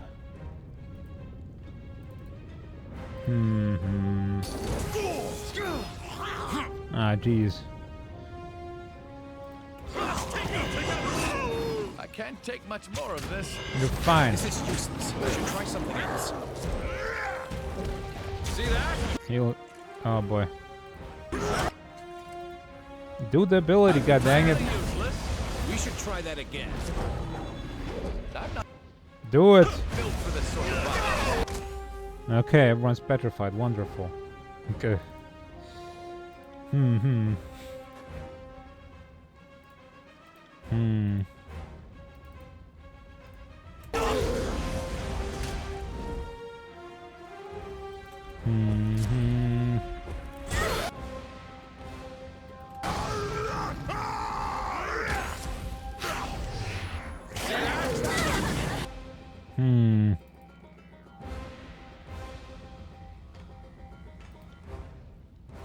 Kill this beast, woe man. Okay.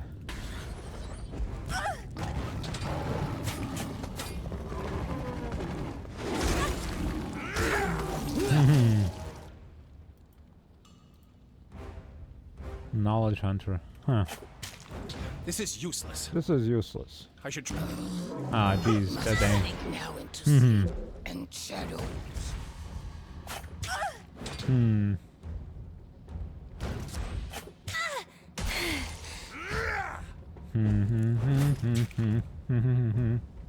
doing a pretty good amount of damage with that thing now. God dang. What's that ability I got? 6 lore, nice. And that's a big ass boost we got. Whoa, callow disbelief. Okay.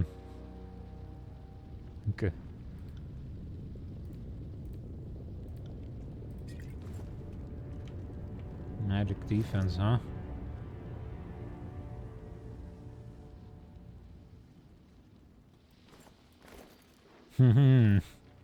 Check me out.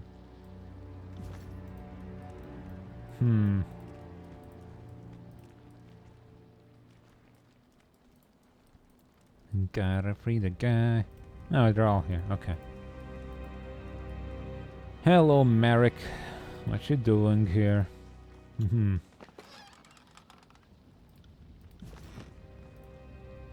What do you want? I've already faced enough torments at the hands of these scholars. And the bound prisoner squints up at you and licks his dry lips. You're Tunan's Fatebinder, aren't you? I'd recognize you anywhere. You're the one who's responsible for muzzling those troublesome sages. That decision was a stroke of genius. Not only did you keep the sages under control, you hampered the censor's efforts to explore the library. If they can't talk to the sages, they're not going to get a lot of help out of them. But I'm afraid you have me at a disadvantage right now. I'm at your mercy. Okay. This is... You must be Merrick. Ash has tasked me with destroying the library, so I need your help to get past the chorus. Okay. So Grave and Ash sent someone to finish what I couldn't do. I knew I had failed my mission, so I didn't know I wasn't going to be given a chance to redeem myself. So be it. There's no point in mourning what I cannot change. As for your problem, I wish I could help you, Fatebinder, but at present I can't help myself. Merrick looks down at his restraints. What happened to you?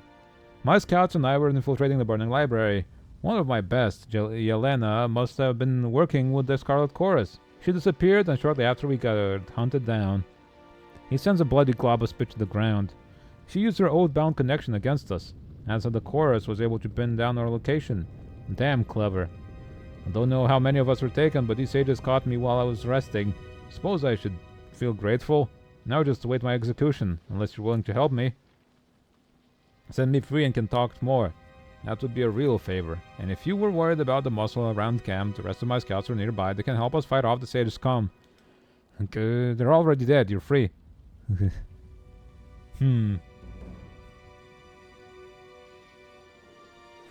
Merrick has been joined by members of his unit. Two weary-looking oath-bound with large patches of ash and blood blanketing their armor.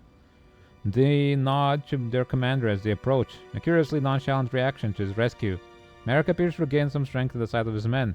He beckons vigorously as you approach, a determined expression visible on his face. Thank you for your help, Fatebinder. I will forever be in debt to you for helping me to avoid the shame of a dishonorable death on top of my utter failure. I am afraid I must ask more of you, even after you have already done more for me than I can repay. First, you will help me. I need to get to the library. I will tell you everything I know. I only ask you to do something for me once you make it to the library. Craven Ash tasked me and my group with destroying it. Unfortunately, we were discovered and routed, but I know how to get you there safely. Here, let me mark on your map how to bypass all the chorus patrols to get to the library. Once there, you need only deal with the sensor to get inside. Be aware, Fatebinder. One of my soldiers mentioned a large magical barricade deep inside the library. The sensor has her gang searching the entire building for parts of some kind of passcode to get beyond it. If you're going to accomplish your goal, you will need to find the passcode before they do. I wish I had more information for you, but I hope that it will help you. He salutes you. Now I would make my request of you. What is your request? Can you tell me about the edict? Unfortunately not. All I know is that all the Forbidden Lore in the library must be destroyed. Craven Ash believes that destroying the Silent Archive will achieve this, but with the barrier protecting it, no one can get to it. At least, it seems no one has gotten in yet. Otherwise the edict would have ended. What is your request? Some of my oath-bound scouts are still missing. Two are in the burning library, and the third, Yelena, is in the Scarlet Chorus camp. I want to see her properly punished for her betrayal, as much as I want to see the others saved. Okay. Okay. What am I meant to do? I ask of you to find my missing men and return them to me. Yelena must be made to pay for her crimes. I will not have another of my men lost to her weak will. You're lucky. I will find your men, yeah. Thank you, Fatebinder. I am in your debt. I will not hide the fact that without your help, I would have failed in my mission. Your name will be praised as long as I can draw breath. I will await your return here. Okay. She's not very loyal, but she does fear me. Fatebinder wants Beast Woman? Okay. A trial of Archons. Okay.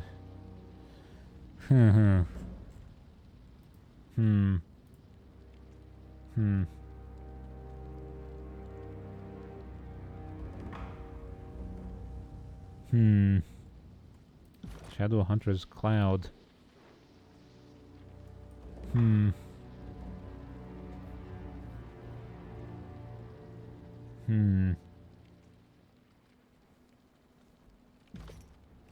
Cool. Let's go rest.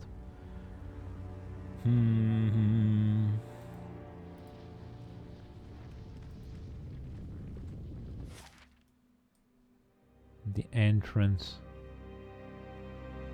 Let's go. Along the road, you cross paths with a trio of tearsmen clad in the ragged remnants of noble finery.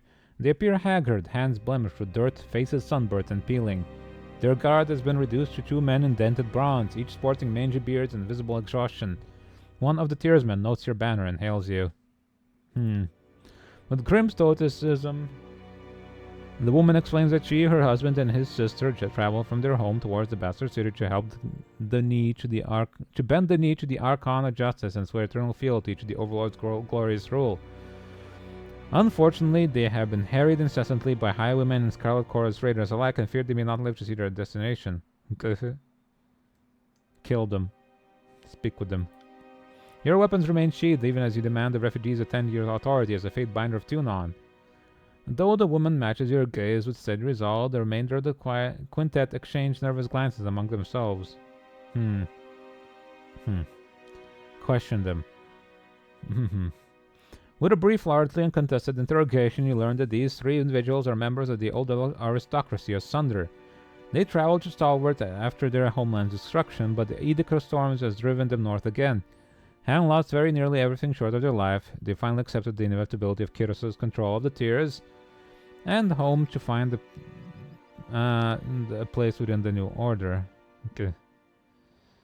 Accept their oaths. Escort them. The group is hesitant. What's this? Sunder seal, stone skin. Okay.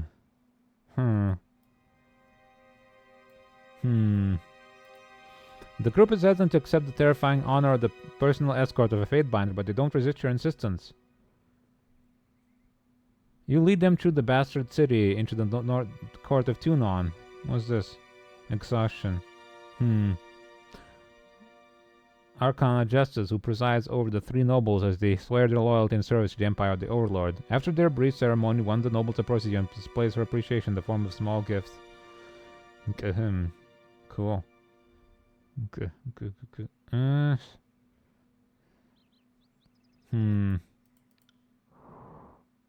Now we gotta rest, because we tired ourselves out with that.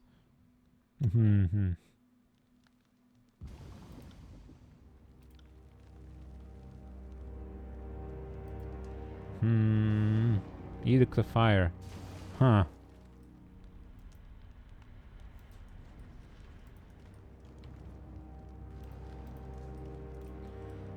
Gotta go.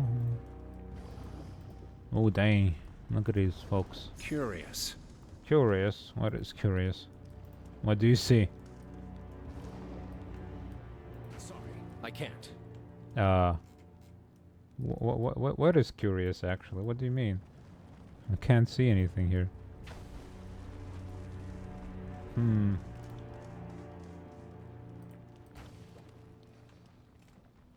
Sorry, I can't. Okay. So we have to destroy this knowledge and then that edict will end, Sorry, I guess. I can't.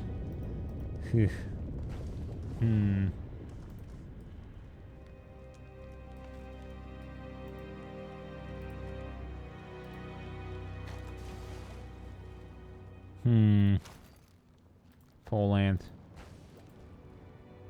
A twisted man leans over 2 forms in the ground. One a robed figure covered in bruises, the other a soldier, horribly burned, lying motionless to the side. The man grunts at you with obvious displeasure. If it isn't the betrayer himself, he spits. If you want anything here, you should go meet with the censor. She's to the east, by the ruins entrance. You should go now.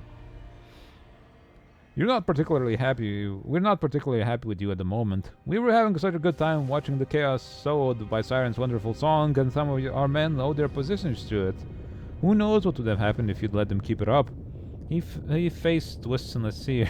Wait, he face twists in a sneer. Good. No point in dwelling on the past, I suppose, but some people might not be quite as forgiving. You should keep that in mind when speaking with a censor. Now go while I'm still asking nicely. No, I don't think I will. Die. The man's pockmarked face cracked into a smile. I was hoping you'd resist. Let's get this over with. Without another word, he rushes you with weapons drawn. You fool.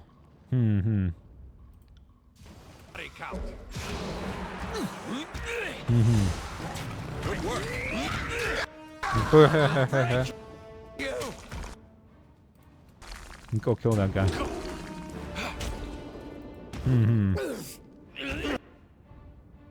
Get his ass.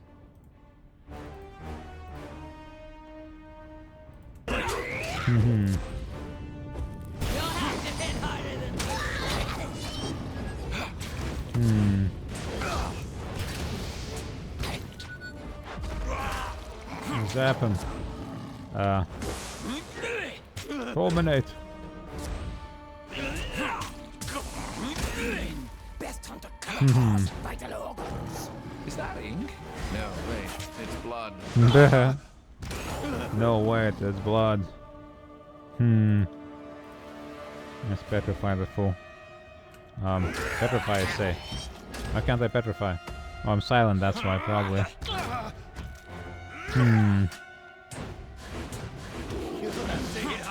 Nothing. It's gonna explode? Oh my god. Stand and fight. Popped like a balloon. Edited report appears to be burnt. The words faded, though barely legible scribble, as you can make out the names of various tools of torture and the people on which they were applied. Beside each entry in the span and year, you notice further up the names sound more northern, and the years far precede the conquest of the tears. Okay. Loud waterfall. Oh! You're so loud. Oh!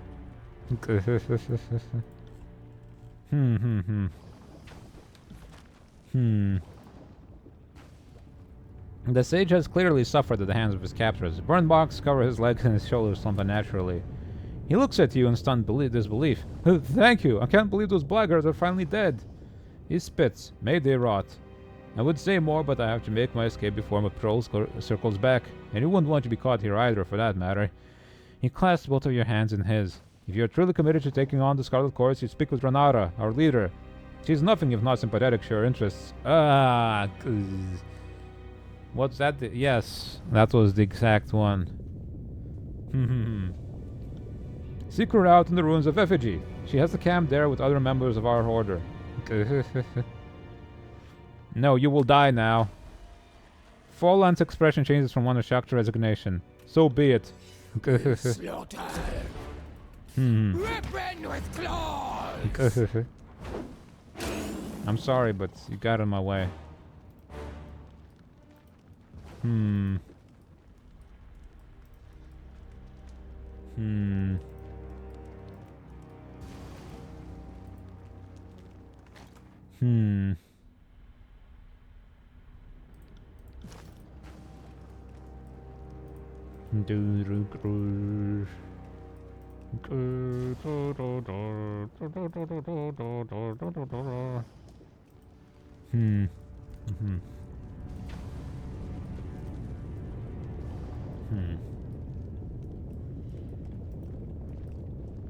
We'll slaughter. Die. Ripping with claws.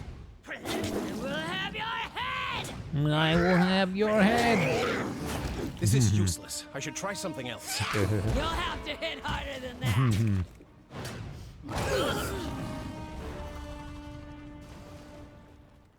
Bloodhound.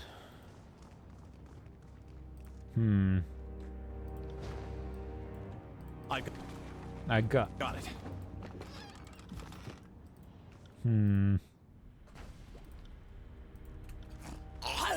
It's time to hunt, slaughter, kill. Well struck. Right. How I do? I do okay. I'm tired, but I'm okay. Take that. Mostly, I guess. Yeah. I will break you! That's just how it is lately. Ah, got it.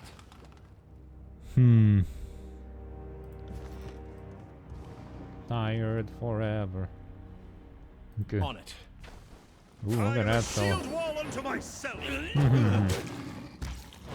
I'm a shield wall unto myself. This is useless. I should try something else. Flawless.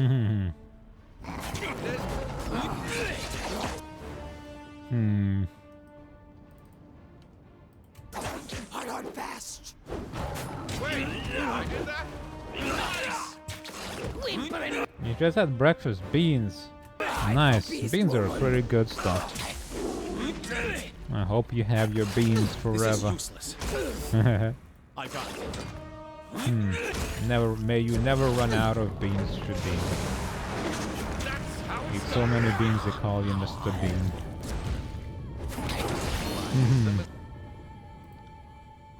Catching up to you. We'll have your head. On it.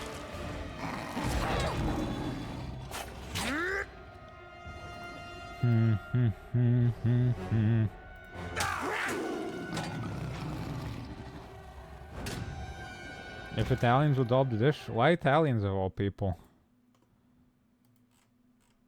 Because of the olive oil? Wait, is that all there was in the meal? I don't know. I don't suppose Italians are very beanie people. As you command. But I'm sure you could find an Italian that would like it.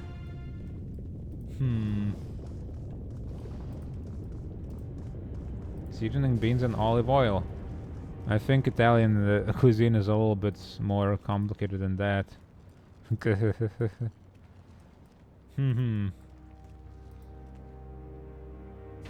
But maybe, I don't know, what's more in there than beans? Just beans? That's strange.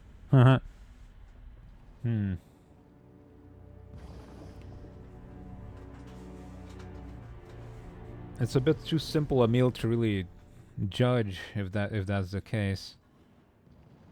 It can be tasty, but I'm not sure why Italians in particular would care for it that much just because of the olive oil. Many people use olive oil.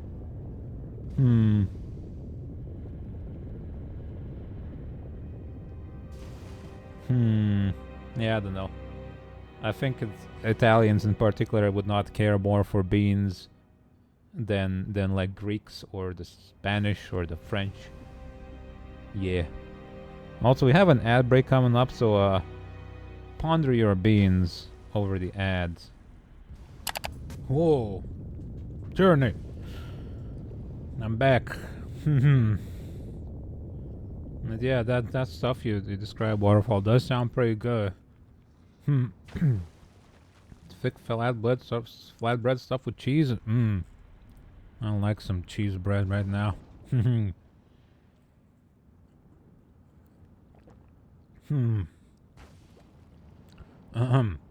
Let's see. Oh, it's Yelena. We gotta kick her ass. This is favorite soldier sags heavily against her rope. Emaciated and weak, your close real hitter should be one of the Oathbound. Fatebinder, you're no enemy of this favored. My life is worthless, but perhaps you can help my brethren. Please. What happened to you? I came here with a unit of Oathbound scouts and our leader, Marek. We were trying to locate the Silent Archive. When we saw that the place was overrun with Scarlet Chorus, we resolved to destroy the archive so that its contents not fall into the wrong hands. I crept along to the surface while the others ascended into the library's depths. As the hours dragged on, I got clumsy. Someone caught wind of me, and the man they call Murmur has been my tormentor ever since. He was keen enough to know that Oathbound can feel each other's presence. That makes us powerful on the battlefield, but it's a crippling disadvantage if anyone gets captured. Okay. Cheese bread do be good on yum. I could go for some cheese bread, cheese. Lots of cheese. It devastates me to admit that I eventually broke. Whatever else they are or claim to be, the chorus are persuasive. However, I fed them as many lies as they did facts, betting that the chorus would busy themselves on the search and give the Oathbound time to escape. I heard around camp that Marek made it out, but I don't know about the others. Marek wants you dead. Marek is right to want me dead. I tried to help my unit, but I betrayed them in the process. When this is all over, I'll submit to whatever judgment I'm owed. I wouldn't expect you to preside over my sentencing, and that you're talking to me now is more than I deserve. How can I help? To my knowledge, 2 members of my unit are still alive and pinned down in the burning library. I'm in no shape to go after them myself. If you managed it, I'm sure that Marek would appreciate knowing that his troops weren't completely devastated. All I can say now is you'll find them in the library. I can't seem to pinpoint where they are. I only know both of them are injured. Tread lightly, Fatebinder. I fear that place is far from stable. Goodbye. Yelena. Let's see. Get her killed. Die. Yelena nods and slowly closes her eyes and lifts her head, exposing her neck for a quick punishment. Go.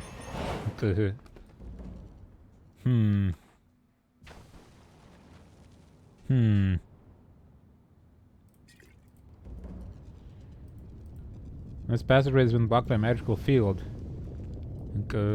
You could just, dig around it. It's probably fine. Sorry, I can't. You can't. Can ya? God dang. Can't do that. Can't do that.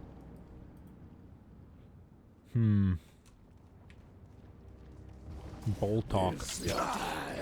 Get his ass.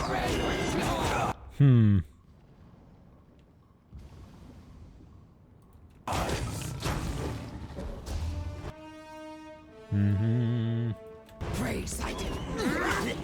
Good work. This is Useless. useless. I should try something else.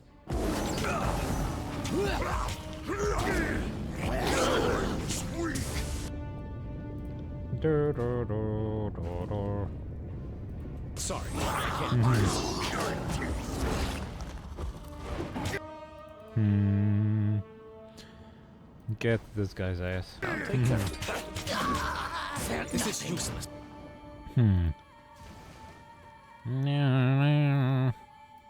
I should try something else.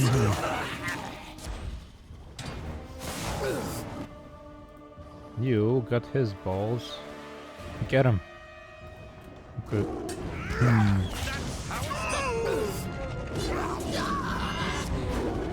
Oh, he's on fire. Stop being on fire. Heal thyself.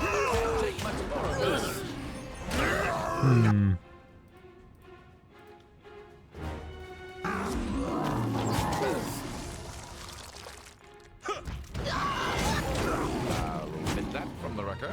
No, I'll omit that from the record.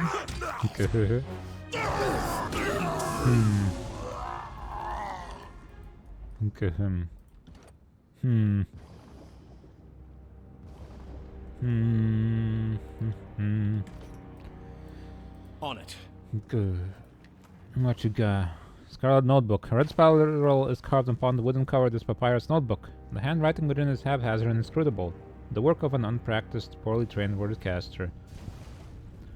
A few entries contain recognizable sentences, and the book appears to be the journal of a Scarlet Chorus commander detailing troop movements. Times and locations are noted alongside numbers and pictures of trees, stick figures, and rocks. The author either didn't know the words for lumber, ore, and people, or just felt more comfortable with pictures than words. While much of the journal is inscrutable, the corner of every page has the day's head count for the author's brigade. While some days note dozens of losses, the brigade appears to be recruiting far faster than its members are dying or deserting. Huh. Interesting.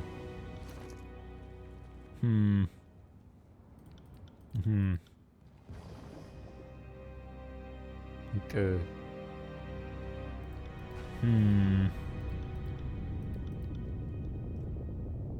Where did I take that thing to? What was that book for anyway? On it.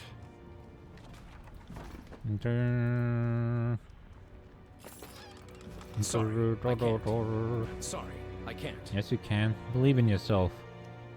You gotta believe. What's this pile of dust on the ground? Bloodhound sandals.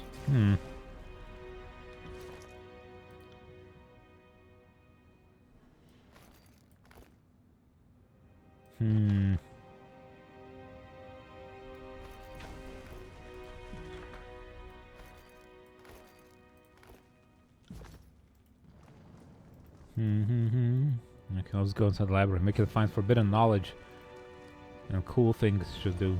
Okay. Cool forbidden knowledge. Awesome secrets.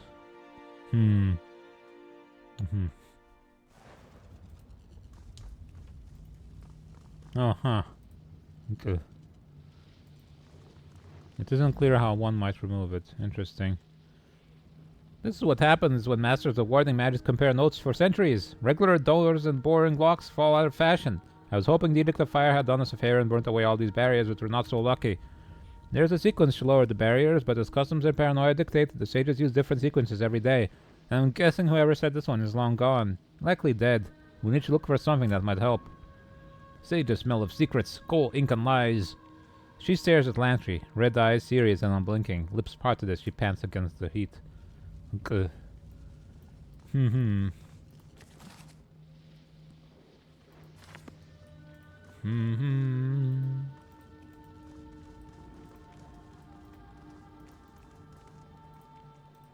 Molten lake of fire. Okay. Lantry stops suddenly, looks around, his eyes wide. I almost didn't recognize it. He points southeast down the hall. This is where he made parchment. There used to be dozens of hides stretched out on enormous drying racks. Filthy piles of goat hair, vats of rendering fat. Quite a busy workshop we had going. And it also happened to smell like diseased pigs defecating on burning goats. That I don't miss. What's this? As you approach the bodies at the end of the hall, the sage makes a low squeal of fear and falls over, feigning death. Wow, I'm convinced both of these bodies are totally dead. The sage sighs and looks up at you. I wasn't sure that would work. Well, I was absolutely sure it wouldn't. But how was I supposed to know you weren't another one of those gangs? They're everywhere. I've been hiding in the area ever since the Edict tore this place apart. You can never be too careful. He stops, staring intently at you. You're a Fatebinder. He coughs, blood flecking from his lips. He wipes them clear with the back of his hand. I can't believe there's a Fatebinder at the Vellum Citadel. You're the one who declared the edict here. You know, it's because you warned us about what was to come that we were able to cast a spell to preserve the Citadel before the edict could destroy it. I don't know if anyone got to thank you for that. Kind of backfired on us, though. It didn't stop the edict, it just froze everything in place as it was being destroyed. Preservation is preservation, I suppose. He shrugs and winces and coughs up more blood.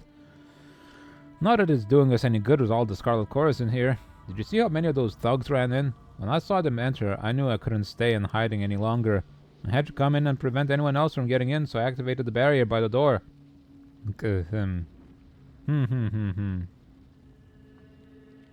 That doesn't explain why you're dying. I came over here to destroy the piece of the passcode so no one could get it through. He points at the shelf behind him. But this one must have followed me. He attacked me and told me he'd kill me if I didn't tell him how to get through. He laughs and winces again. You can see how well that went for him. Please, Fatebinder, if you have to protect the Citadel from the Scarlet Chorus, don't let them destroy it. That piece of the passcode will get you through the first barrier. Find the rest and keep them from those monsters. They can't be allowed to unlock our secrets. Okay. Thank you for the information. Of course, Fatebinder. I wish I could be more help, but I think my time has come to an end. Please, keep the Citadel safe. Okay. And then he dies. Goodbye. Sorry, I can't. Smells strange. Like air before first lightning strike. What? Ink stirring pole. Huh. To take. You want to claim his own. Get this. This book contains a number of distinctive symbols and phrases that are repeated multiple times. They are likely significant. Get this. How fortuitous, Lantry exclaims, looking over your shoulder at the scrap of paper you pull from the shelf. That truly is a part of the passcode needed to bypass the barrier protecting the silent archive. I haven't been this excited since I learned this in my first sigils. Truth is, in all my decades at the Vellum Citadel, I never once set foot anywhere near the archive. He starts thumbing through the shelf, opening books, flipping through the pages and shaking them by the spine to loosen any loose scraps of parchment that might be hidden within. Can't do that. Sorry, I can't.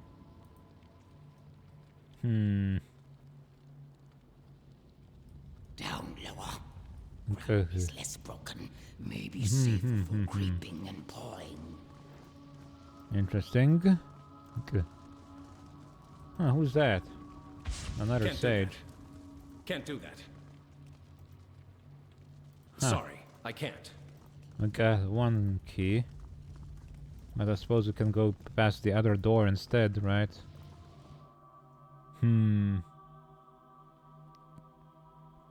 Wonky, wonky.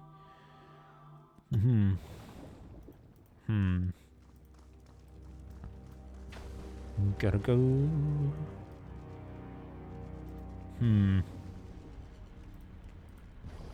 No? I guess not.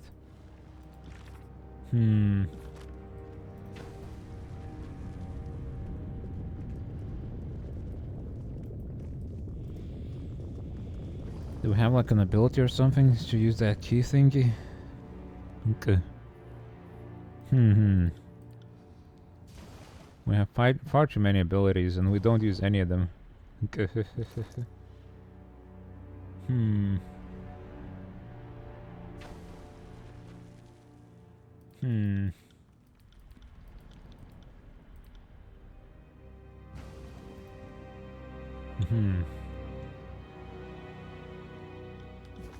Incomplete passcode, huh?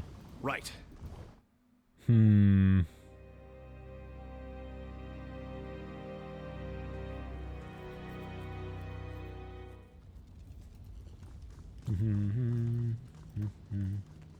Oh, well. See? Every once in a great while, things are easier than I expect. Though I doubt any other barriers are going to be this easy to bypass. Keep that phrase. This is a good sign. If they had not secured the silent archive, they wouldn't have bothered to leave passcodes for any returning sages. And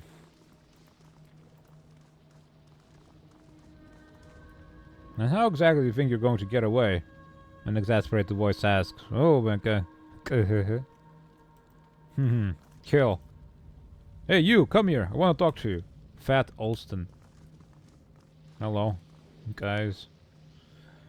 The haggard man stands in the middle of a group, addressing them through clenched teeth. They're lounging in the room, almost completely ignoring him. If you can't get in line, I swear I'll leave you to burn in this forge. Do you want that? Just listen to me, and we can all get out of here with our eyebrows intact. And the glowing parchment fragments. How hard could it be to find? He notes your approach and calls out, shooting the rest of the group an admonishing look. Fatebinder, what are you doing here? He looks back at his gang. I thought you fools blocked the passageway. One of his men snorts and shrugs and goes back to ignoring him. Good. I'm watching an undeserving leader try to direct a worthless crew. Two of Olsen's men look at each other and then at him. Did he just insult us? Olsen closes his eyes and lets out a defeated sigh. I didn't ask for this, I'm just trying to stay alive. He suddenly straightens as if he realizes you're still standing there. Shape up, you worthless fucks. He snaps at them, then looks back at you. I will find the silent archive even if it kills me. Do you need anything else? Gillipreds. The chorus should not be allowed to touch the silent archive. As fellow mage, help me destroy this miserable group. Damn it, Fatebinder, what are you doing? Olsen says as he draws his weapon. The sages, bolstered by your words, attack Olsen and his group.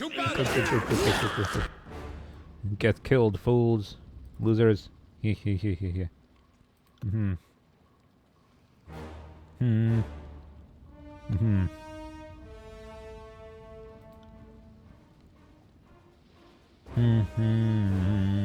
Okay.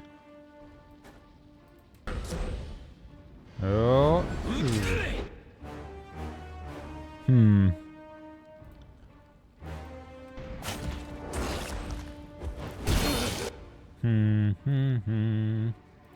Petrify.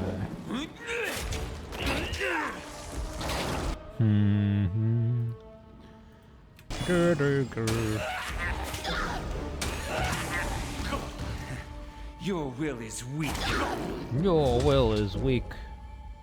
Right.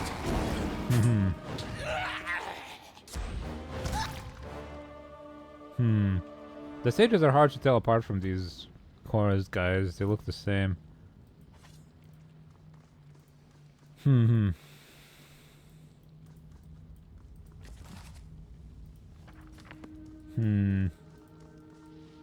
Okay. Smells strange.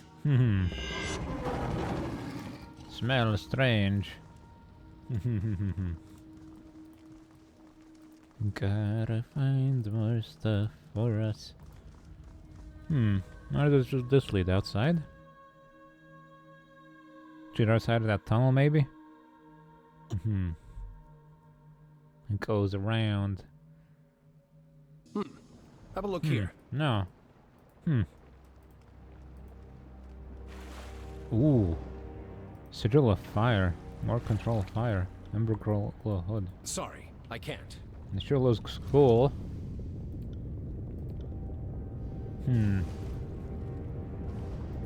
Okay. More magic defense. Get this instead. Look at that. I hope this was gonna be red though. You can wear this. Magic defense. What does this do? There you go. You look less silly now.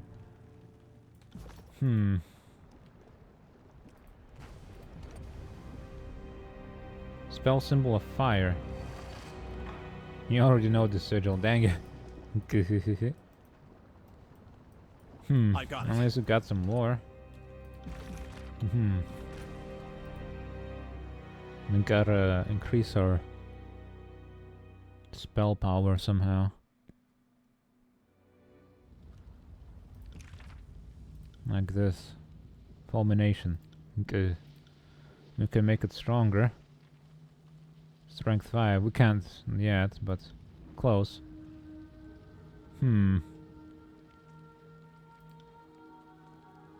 Duration.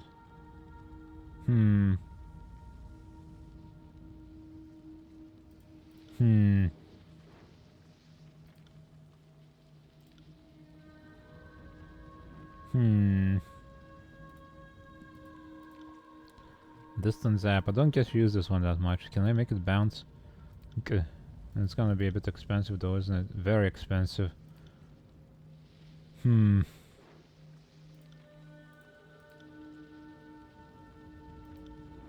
115. Perhaps this one? No? Christ.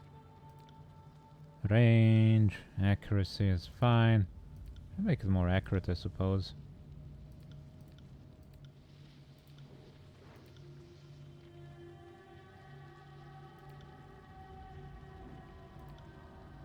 Everything else is kind of good enough. We never used this one. We could get something else, surely.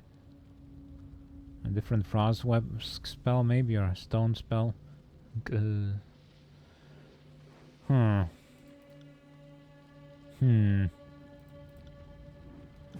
maybe we should just use the mirror images instead. That would actually be useful. It's too seed. Oh, jeez.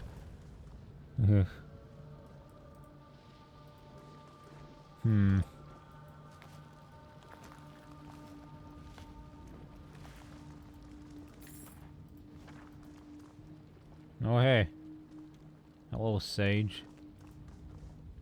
The Sage backs away a few steps, putting up his hands as he does. He says through the bridle covering his mouth. No muzzle of silence any utterance of forbidden lore. Lantry sighs, pressing his hand to his forehead, leaving a faint blue stain. Or so that was the logic. The way I see it, the muzzled ones are lucky to not be slain outright. You can take the muzzle off, you can't be decapitated. Well, not to my knowledge. Let's get that off you. The sage sighs and gingerly rubs his jaw. Thank you for taking that horrid thing off. At first I thought you might be chorus members. They're nearby. I can hear them. I would leave, but they block the exit and I can't open the barrier without the right key. The way is clear, go. I can never thank you enough for what you've done for me. Take this, maybe it will help you. I was unable to finish my research, but maybe you can. I'll find a way out of here. Good. Can't do that. New research, huh? Can't do that. Can't Good do that. stuff.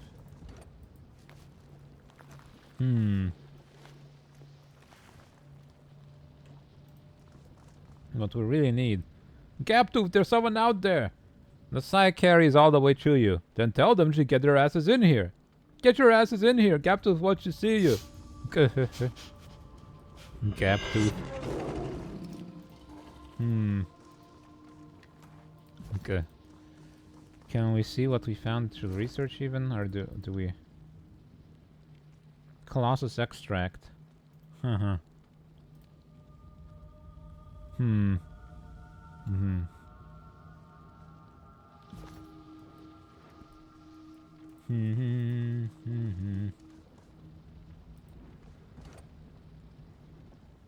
Use the pole as a lever. Do it. Okay.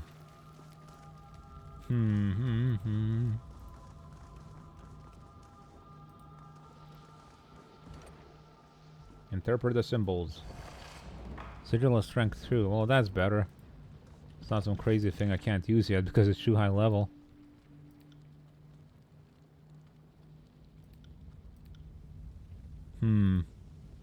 Update. Every one of these gets an update.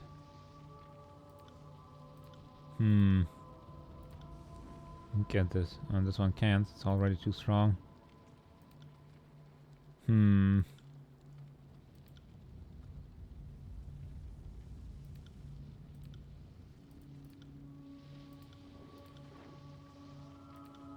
Update. There you go. There you go. Yes. Gap tooth. On it. You got a gap in your tooth? A rough-looking man stands in the gap made by a broken wall, turning to address you as you approach. So the censor didn't trust 4 groups to get what she wanted and sent another one. She shakes her head. More groups. Talk about an excessive use of force. She throws her hand in the air. For Kyros's sake, it's still just a library. It's not gonna get up and walk away. We have time to get to the archive. I even know where a piece of the passcode is. Okay. Hi there, Monty. How you doing? Salutations and howdy doodle famioli. Okay. I am doing okay. I am tired, but I'm playing Tyranny and it's nice. Hello. Hello, hello. The fine morbing time. Any morbing time is a fine time. It should be morbing. Let's see. I hope you're doing good. Hope you're doing good. 4 groups, what do you mean? You know, groups should compete in the censored little game. To the death and all that. She squints at you. Do you really not know or are you just playing stupid? Either way, I'm not in the mood for babysitting idiots. My current problem is Numbly's group down below. Regarding one of the passcode pieces, they can be particularly stab happy. I don't want to cross their path the molten pit nearby, so I'm trying to decide what to do. Okay. Hey satyrs, get this guy's ass. Save the archive. Kill the chorus. You worthless ink suckers will burn along with the fate binder. Kill them all. No. Okay. You got broken up with this morning. Oh no. I'm sorry to hear that, dude. At least it wasn't like a nasty fight, right? There's that at least. But still sucks. I hope we can get over it fast enough and move on. Let me get fiddle.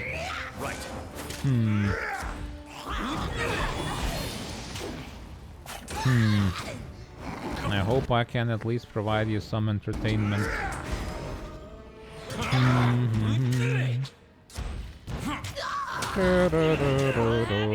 Though I'm currently very sleepy and playing a slow-paced game, but still. Yeah.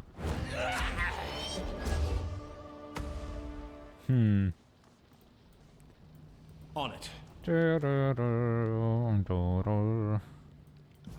Get this garbage.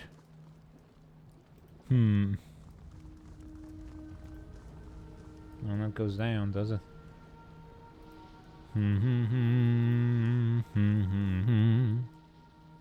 All of this magic sets me on edge. Preservation only delays the inevitable.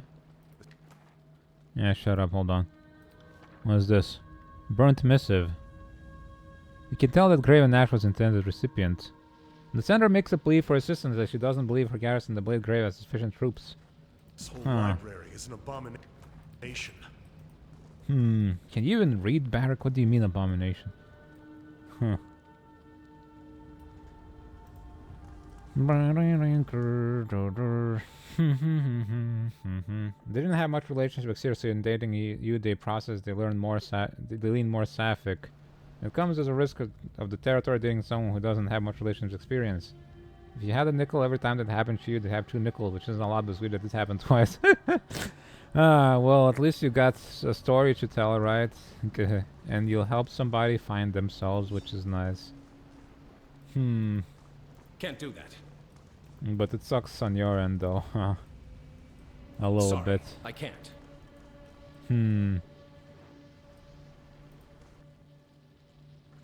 Exactly. A large man stands with his back to you, gesticulating wildly at the beastmen around him. He points north, up the stairs at the wall of shelves on the rise. Go get it, you mangy freak! It's not going to hurt you. That's a piece of the passcode. I just know it. The beastman is currently yelling at, vehemently shakes his head. No, shiny, crackly, light-haired beast. Will not touch, no. That was a spell cast by that sage. He points at a body near the stairs, who is now dead, by the way. So there isn't going to be any more shiny, crackly light to hurt you. Just go get it. The rest of us need to stay here and keep anyone else from getting to it. Go! The beastman shakes his head again. The man makes a noise of disgust.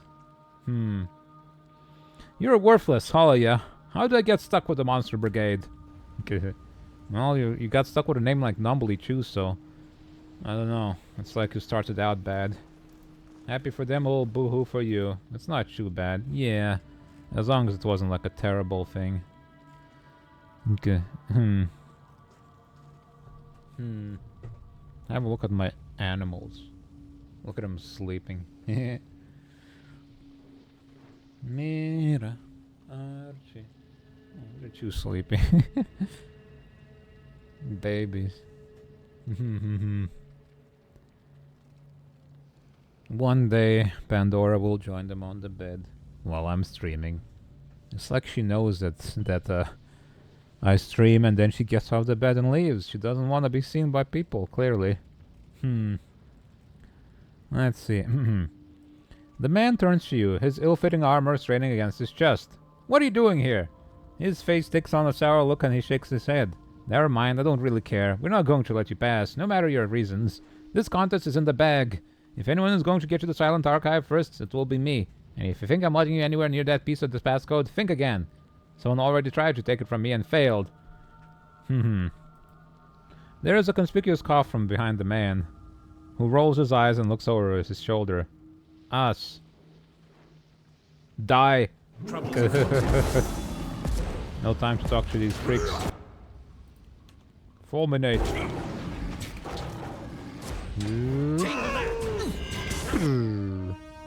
I should get more lightning spells.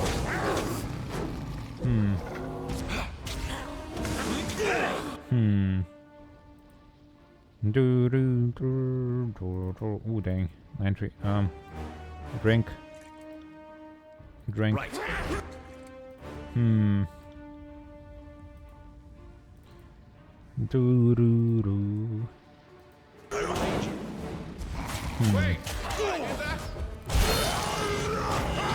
Oh, jeez.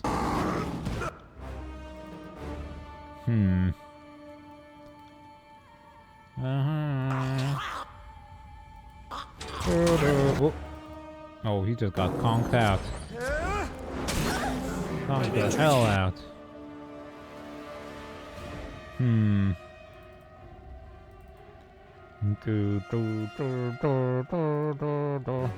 Yes, ride on killing balls.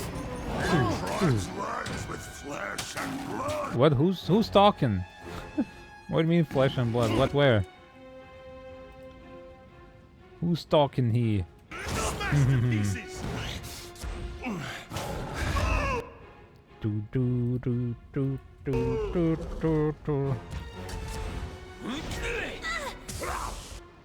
Ah, jeez. Can I get up in any way?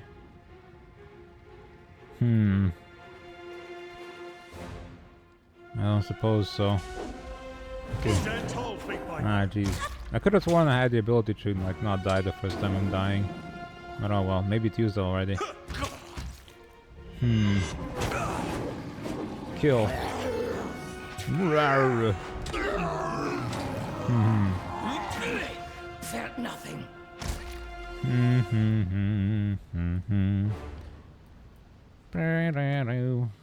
Ooh, lots of stuff to sell. Good stuff.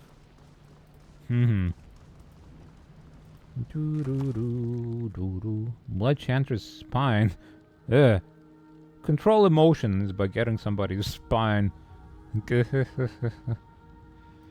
Sure, why not? Where do you even put this? How do you... It's an accessory, but where do you put a whole ass spine on yourself as an accessory? As a belt? On your back? Who knows? I'm just gonna stick it in my pockets and sell it later. Beyond the gaping hole in the floor, hundreds of scrolls fill the shelves on the far wall. I see, yes. Sorry, I can't. The plaque is so smudged and scratched that you can't read most of it, but it mentions a new binding technique and mastering the magic to preserve the scrolls. Ooh. I suppose for librarians that's pretty hardcore. Okay. More control lightning. Eh. You know what? How about speaking of control lightning, we should check if I can replace this lightning spell with something better. Guarded form. Huh. Good. A path. Ball lightning. That sounds pretty good. Okay. Can I make it bounce? Not even this cheapest spell I can make bounce. That's really concerning. Will I ever be able to? Who knows?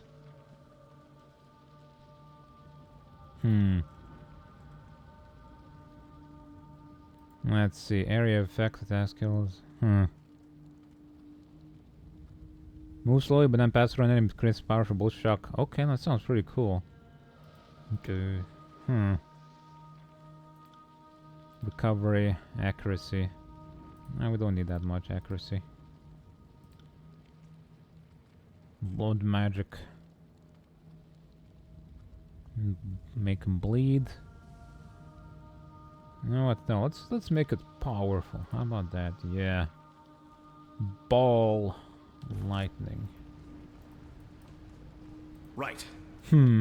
What's this? The first kings of Stalwart. This document chronicles the early days of the region bloodline in Stalwart. Hidden among the list of names and titles, you find the story of Queen Porcia, who stripped her infant child of any legal claim to the throne just to stave off an assassination attempt. The event set a legal precedent that has lasted for centuries. You think someone might find that of interest. Okay. I feel like we've already done that. Okay. There is no more actual need for it. We'll figure it out on our own. Oh. Find another parchment piece. For a passcode, good stuff. Can't do it. Ouch. Felt nothing. Felt nothing? Why you scream then, huh? Why you screaming? Camp.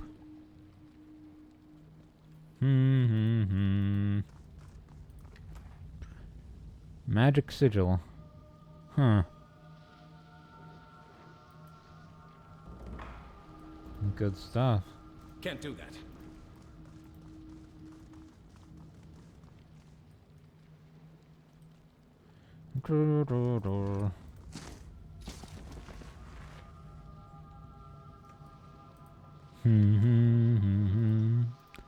More tallies. It's been a while since I fought these guys. Dang, they're weak now. Used to be they were tough.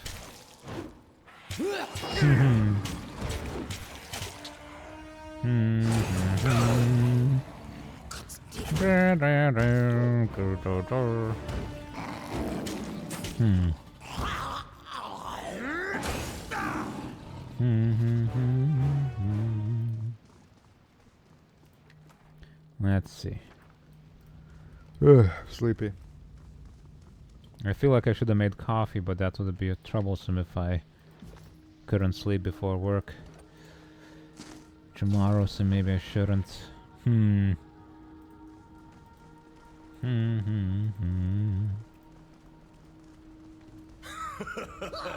What?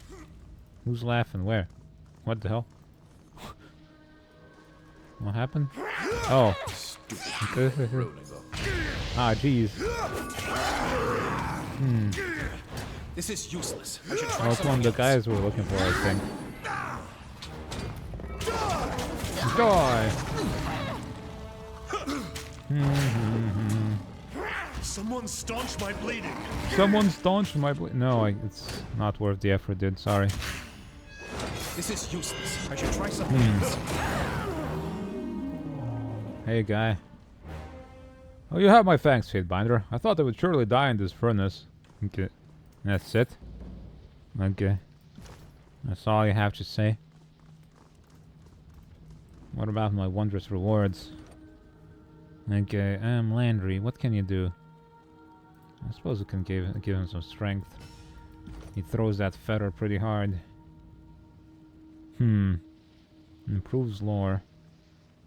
Get bonus experience for the lore skill and a bonus spell slot. That's pretty good.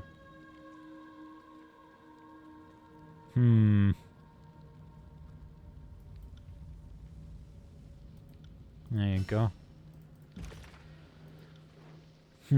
Just have to figure out what kind of spell I want to stick in there now. Yes. Yes.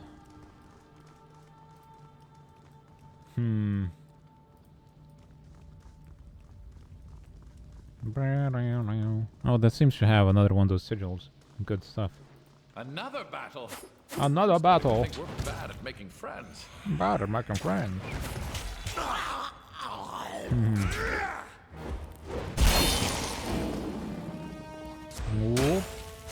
Ooh, look at that. That's pretty cool. Although I should remember to fulminate every time I use a lightning spell. Makes them weak. Too old for this. How old are you? You don't look that old. Just somewhat old. And as a magician, the older the better. We got more. Cool, cool, cool. Okay.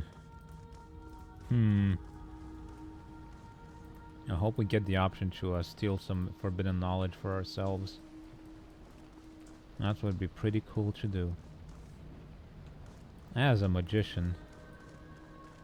What the hell? Okay, these are stairs. Didn't look much like stairs to me. It looks like a cliff. As you approach the edge of the roiling lake of lava, you see a head break the surface. The man lets out a piercing scream and sinks below again. Moments later, he pops up, a little farther this time, and floats on the lava, eyes glazed. His shirt is torn and you see elaborate tattoos on his chest, and he sinks yet again. What the hell? That doesn't make sense. How do you even bob in the lava? That must be some weird hallucination. Oh, that can't be! Landry's eyes widen and his jaw drops. Comfortable. I can't even believe it works. Though his eyes remain fixed on the man in the lava, Landry's hands instinctively begin to sketch the scene on parchment. That sigil on his chest. It's actually working! Wait until he surfaces and cut the symbol from his chest. Help him out of the lava. You wait until he floats back to the surface of the lava. He screams and his arm swings up, allowing you to grab it and pull him to you. You drag him onto the rock and turn him over, allowing the molten rock to drain from his lungs. Ugh. That is horrifying. He sits up and looks at you briefly, and then his eyes cast about wildly. What? Where? He leans forward and coughs a little. I can still smell it. Most of my hair burned off days ago. But the stench clings to my nostrils. Most of your hair? That's impressive that it's not all of it. I can't believe you found me. I was about to stop struggling in the hopes that Ward wouldn't prevent me from drowning. Sage Gaffney! Didn't recognize you covered in molten rock. You should have been part of the first evacuation group. Selwyn must be worried sick. Master Selwyn is dead, so his sickness needn't be an issue. But you don't need to lecture me twice, Master Lantry. I want you to be as far from this sweltering death trap as possible. Okay. Where did you learn that magic? Learn? This was drawn on me by my master's hand. An experiment in preservation magic a year or so before this whole edict of fire nonsense began. It's for your own good, he shouted at the time. Hated when he's right. Hated even more when he hurled candles at me to test his magic. Get out of here before anything else happens. Well, I suppose things are in order. I hope I can make my way out of here. The floor plan's changed, to say the least, and you'll need to keep an eye out for any chorus goons lurking in the area. Run along now and don't look back. There's no home left to save. The sage looks around, getting his bearings, and slowly makes his way up the ramp and out of your sight. Good. I should have cut that sigil off of his chest, honestly. So we could use it for ourselves. Maybe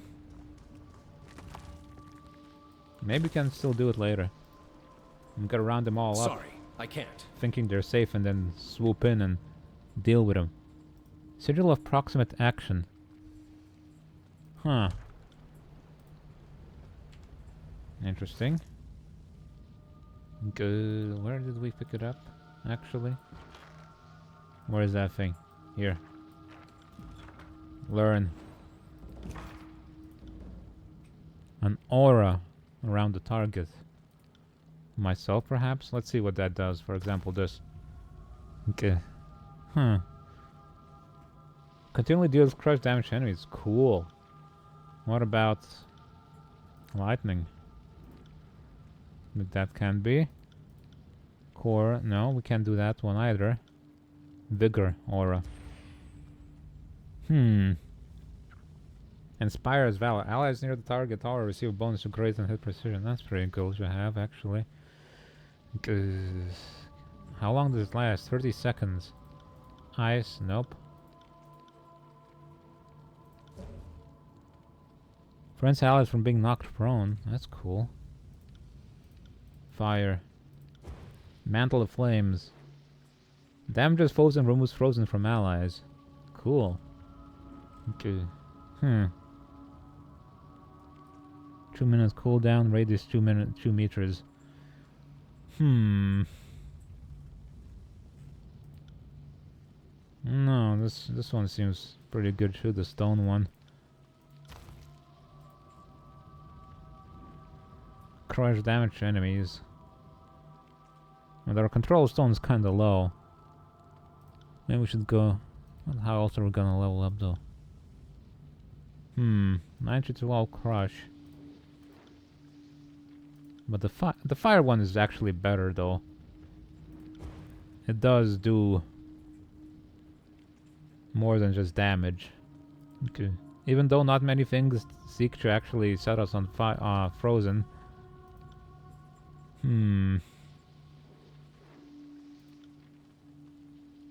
Spell surge. More strength. Actually, no, more radius, I think. There you go. Longer duration. And I don't think we can add anything else, can we? Just a cooldown. Yeah. Assign. Boom. Can't do that. Can't do that. Can't do that. You can and you will. Bucko. Buckaroo. Fella boy. What was that on the map anyway? Huh. A little piece of garbage of some sort. Oh, some loot. Nice. Okay. Treasure. It's a pleasure to find treasure.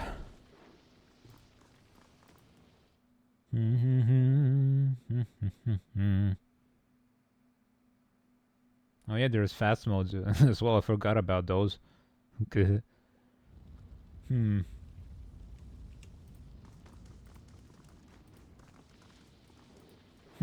Wait, so if this goes here, what's that other path? Is there a different route to go down, maybe? Huh. Maybe we gotta find the way around and go back from above or something. Can't do that. Yeah, no, we can't go here right now. Okay. This place is a mess.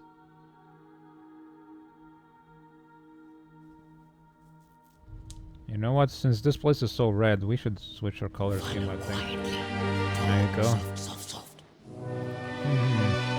Okay.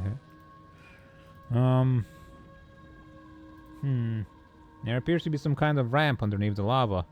There's no way to use it without immediately bursting into flames. Good. Oh man. God dang it. If only got that protection spell, huh?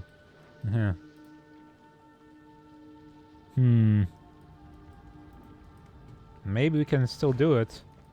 We just need to find that guy. Can't do that. Or maybe if we destroy the library, that lava will descend. Bone Whittler. Well, these bones, punk. Awfully cute you try and sneak up on me in a well-lit room. He giggles and points at you. You're right there! He laughs for a few more seconds and suddenly stops. In an instant, he goes from ecstatic to petulant. I'm sorry, did I forget you conveniently glance somewhere else? I wonder how you thought that might go. So, here's some new blood come to feed this furnace. I doubt you'll last long. The man spreads a jagged tooth grin and runs his tongue along the front of his teeth. He stares at you while he does. You really need to die. Cutting right to the chase without any of the foreplay. A man after my own heart. What a guy. He's gonna die.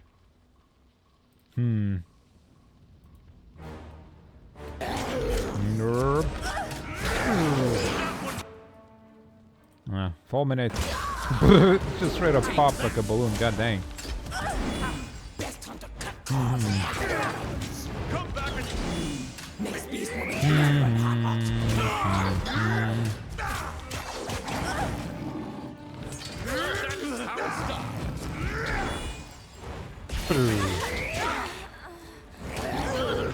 Oh no, Barrack. That's unusual. He usually doesn't die.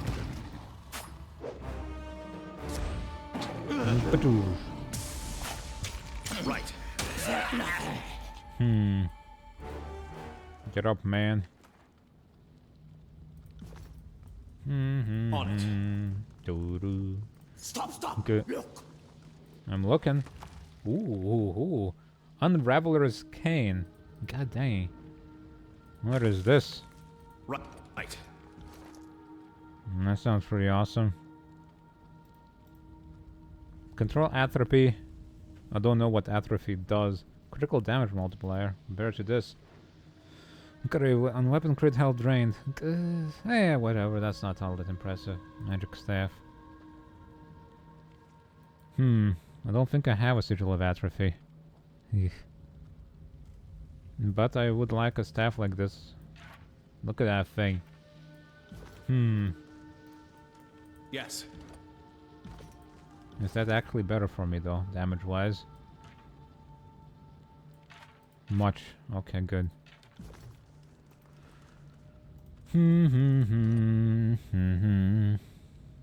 Okay.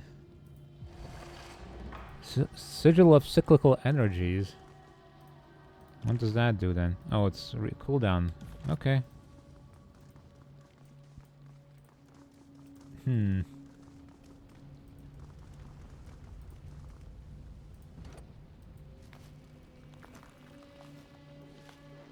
Hey guys, what's up? Oh, we got an ad break in 3 minutes, by the way. It never ends, does it? The injured oath-bound soldier laughs ruefully, causing her to cough. Flecks of blood spew from her mouth and hit the cheek of the sage currently binding her wounds. Sorry. The sage wipes the blood from his face and makes a dismissive way with his hand. He immediately returns to binding the oath-bound's wounds. What great company, huh? The oath-bound smiles at the little ones. Helpful, handy, and doesn't talk too much. Well, at all. I never did understand what those muzzles were all about, but I don't make the hard decisions, do I? She shrugs and groans again. She stares at you, all signs of levity gone from her expression. What are you planning on doing? Are we both trapped? We are both trapped here with those chorus members right on the other side of that rubble, and I'm certainly in no shape to fight. It would seem we're in quite a bind. Oh, I killed them, it's fine. Okay. I've come on behalf of Merrick. It's time to go. The soldier manages a trembling salute, wincing in pain as she does. I'm glad to hear it, sir, but as you can see, I've picked up some company. She gives the sage a worried glance. This man has aided me and stands to gain nothing from it. I vouch for him on my life. He won't get in our way. Yeah, go free. Both of them visibly relax. The soldier slumps back against the shelves, and the sage returns to his work, binding her wounds. Thank you. Finding mercy from anyone in here is the last thing I expected. We aren't going anywhere right now, but as soon as I'm ready, I can get us out. The problem is the group over there. Oh, I killed them already. Don't worry about it. The Oathbound smiles. Thank you. As soon as I'm up to it, I will get out of here. Get the hell out.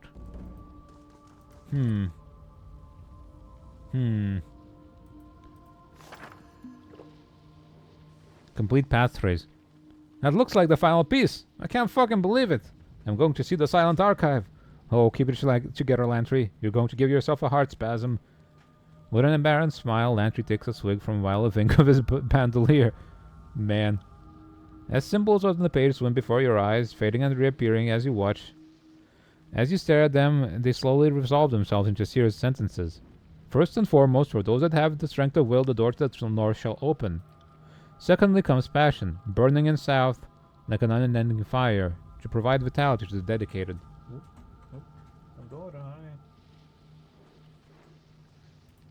Then from the west shall the one with the true resolve come to explain the gravity of committed to knowledge.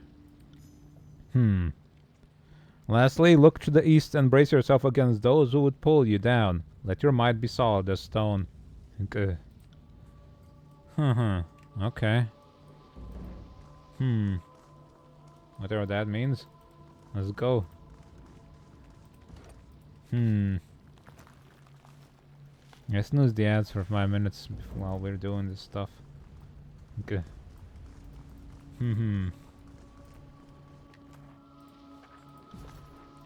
This is a different rope, I believe. Gotta get the sages out of here. Maybe they'll teach me something cool. It's a shame I killed their leader, so she can't help me anymore, but we're still, like, loyal to our overlord. Powerful warding magic keeps this place intact. Who knows how long it will hold? Ouch. Oh, huh. Well, how come that happened? He leveled up from being hit.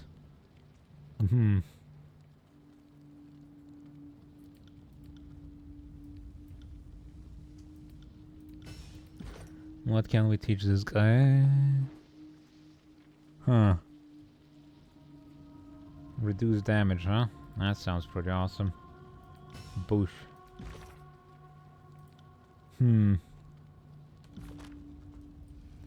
Let's be off. Oh, is that the entrance? Spotting someone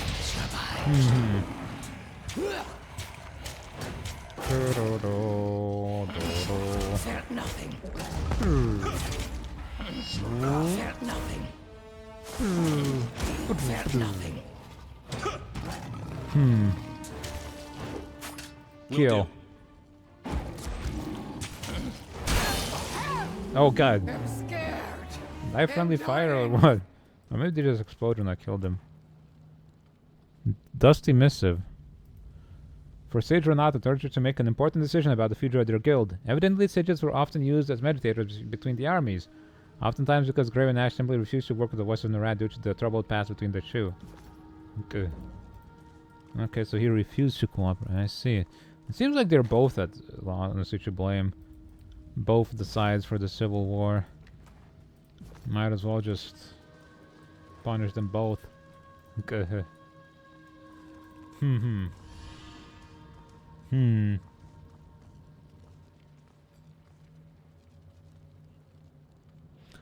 The beast woman digs in one armpit, then brings the tips of her claws to her lips and takes a thoughtful lick.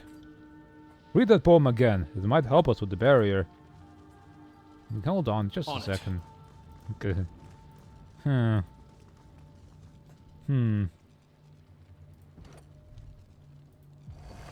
Sigil of influential domain. What the hell is that? Affect all targets within a circular area. Cool.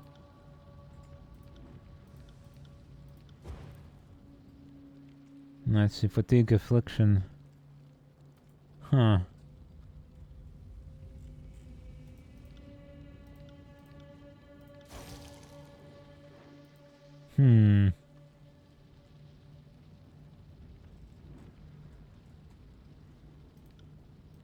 Interesting.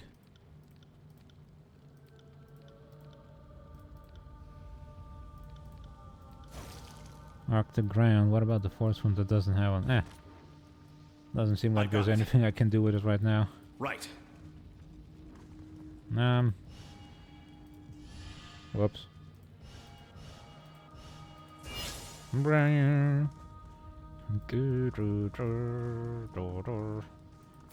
Ooh, treasure. Knowledge. What is that you found? Shield plans. Colossus extract. That's the old one. Nice. Sigil of timeless form 2. I could have sworn I knew that one already, but maybe not. Oh no, I had like a 3. Okay, this is a lesser one. But we can at least use that to, you know, increase spells that have more stuff on them. At break time anyway. I'll be back in a moment. I'll see you in a bit. Wow. Tyranny. Let's go down through the library and learn some cool stuff. Okay.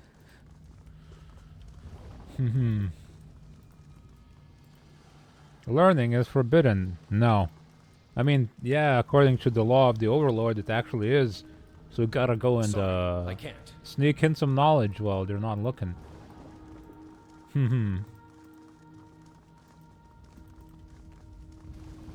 That's why this entire library is on fire in the first place.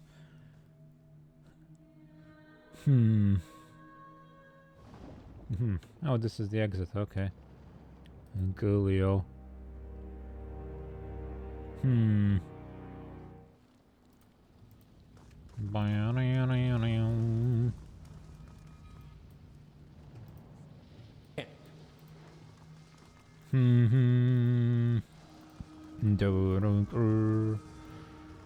Oh. What the hell is that?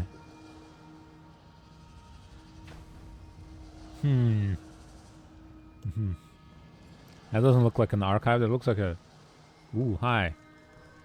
Who are you, fellas? Okay. The censor. Well played, Fatebinder. Whether you wanted it or not, you competed in my game of perfection. She strives towards eagerly, glancing past you the newly uncovered chamber. I've been sending these idiots into this furnace for months to no avail, and yet you've done the impossible in mere hours. Okay. We're gonna die, you know. She pauses, scratching her thin chin in thought. I suppose I shouldn't be surprised literacy proved useful in getting past that barrier in a place like this. My men couldn't tell scholarly writing from chicken scratch. She shrugs. Lesson learned, and bodies are cheap anyways. It's a shame that your talents can't be put to further use for the voices. She shakes her head, disappointment evident in her voice. You have a talent for ruthlessness, you know. Do I? Okay. But your string of successes ends here. Your body will join with those of the sages at the altar. It's rather amusing, if you think about it. They may have stopped the building from collapsing, but they couldn't stop the edict or the Scarlet Chorus. All they did was sacrifice themselves for a scrap of parchment, and they're going to lose anyway. Good. I find your confidence amusing. I just eliminated your entire crew. Almost as amusing as yours, Feedbinder. Those fools were mere peons. You'll find I will not fall as readily as my underlings. One does not lead in the Scarlet Chorus for long if one does not know how to watch for danger. Every human is weak compared to Alpha to kills to Shadow. The beast woman puffs her teeth out, proud. And while I thank you for your help opening up the passage and finding the Silent Archive, you're no longer any use to me. It's time to end this. I think not, maybe. Let's give them something to remember. My god. Kills. Find your path. Petrify.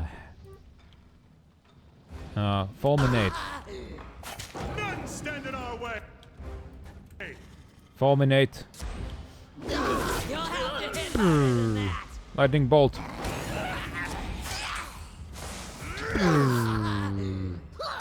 This is useless. I should... Petrify. Ah. Yeah. Pathetic. Disembowel. Skyblade. No. What's that? No, not that one. This is useless. I should try something Okay. else.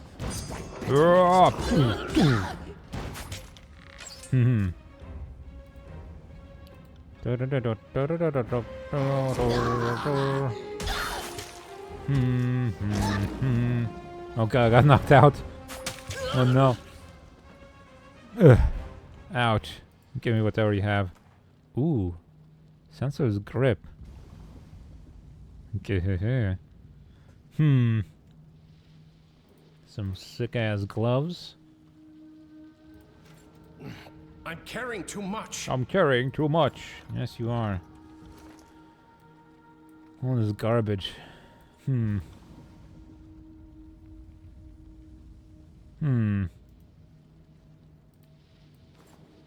Both. Nice. Those are heavy. We can't do anything about those. On it.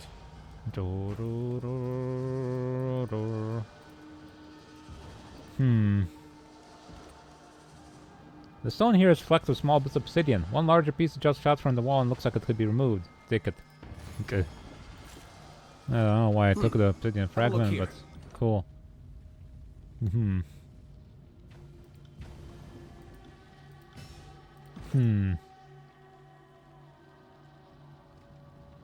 Bleed. Okay.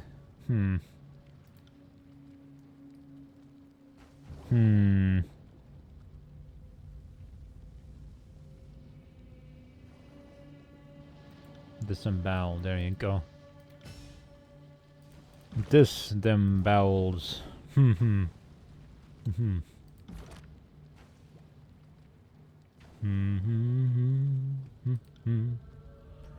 Okay. Oh, nice. Resistances for bleeding and stuff, cool.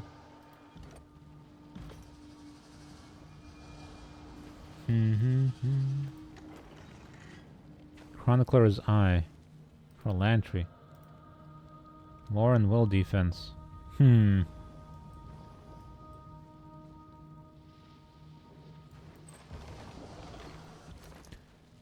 What can we replace? Purifying. Immune to poison, that's pretty good. Yeah. We can put this on. This is lore skills, otherwise kind of pathetic. Ooh.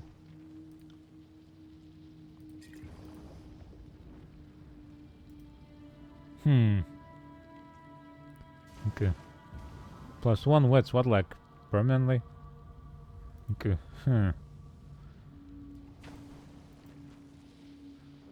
Staff of Hours. Ooh. What is that?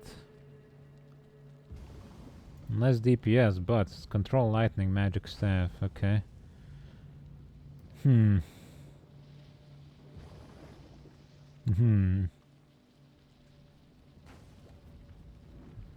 Every owner imbued with the expression of medical aptitude, but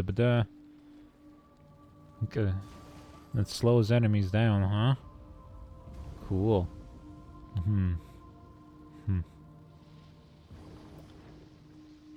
Okay.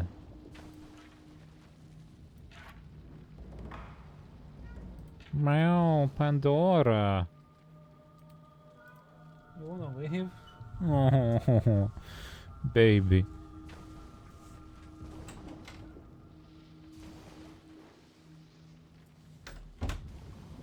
Why you always sound so sad?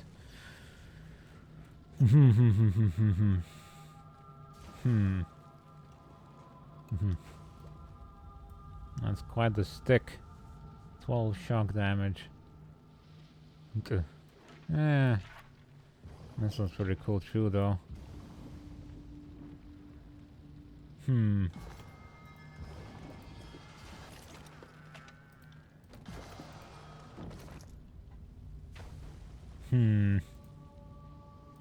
Critical damage multiplier. I don't use the staff that much, but maybe having the slow ability is pretty good.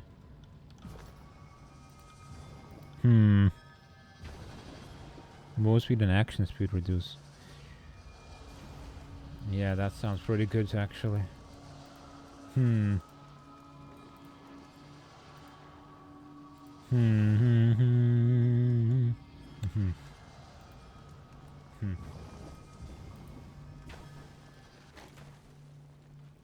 First Sage's Arwal's directives.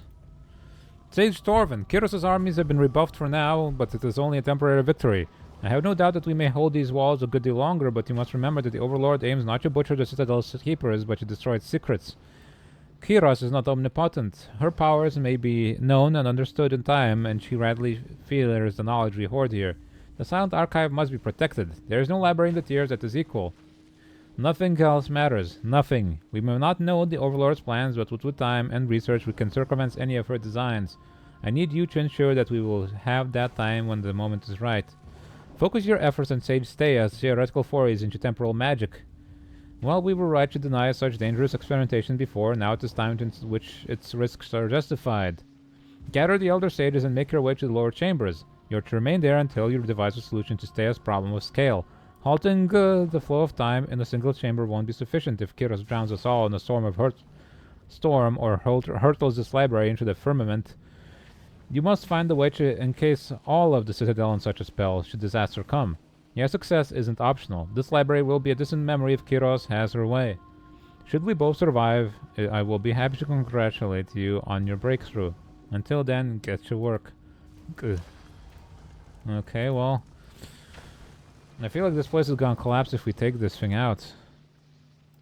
Notes. Sage Litotes. We can't help you with the ringing in your ears just yet, so we'll have to make do until the conflict is over. Yes, Arwell was very explicit in his directives. I know they seem impossible, that is the situation we face. Everyone that could interpret the Silent Archive died in last night's attack, so we're not getting any assistance in this matter. Thankfully, I do have an idea. One which requires everyone's participation. Scale is the issue. Stea's last experiments only affected as much as a small chamber. I believe that we can amplify the spell's effects by repeating the motions of its sigils as a group, similar to ritual magic used in primitive cultures that predated modern tiersmen. Sage Dangling Participle believes that this will create an exponential growth in the spell's effects, but at an unexpected cost to stability. I'm inclined to agree. Also, we have no other ideas. No one else here has your expertise in magical foci. You've told me countless times how minor baubles can have a profound leveling effect on spells that exceed the control of their casters. What if we use something as powerful as an artifact as the focus of the ritual? Without one, the energies involved will quickly become chaotic and almost assuredly deadly for all of us. At least with an artifact, there is a chance that Stea's spell will encompass the entire citadel and put it into the state of stasis. In my opinion, there is only one artifact to use, and that's the Silent Archive itself. It's clearly the most potent object in this room. Sage Dangling Participle believes that the staff of ours will suffice, but I'm not going to leave anything to chance. Better that we use the Silent Archive as our focus now and figure out how to safely retrieve it later. Not if you agree after reading this. I really hope that blast didn't take your sight as well. Okay. Okay. God damn, okay. Maybe we can just leave. Take a closer look at the Silent Archive. Keep the protective magics from ending, huh? Man, if only we had the... If only we had the... What's it now? verse here who would have all these artifacts, huh? God dang.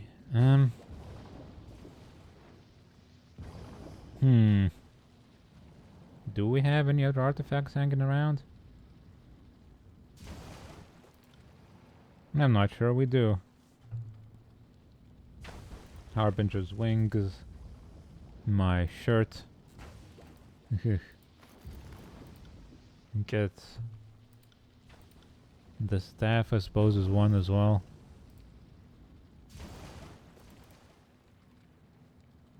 And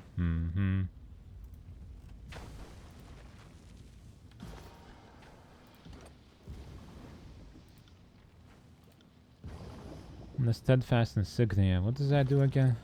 I'm wearing it, right? Somebody's wearing it. I am.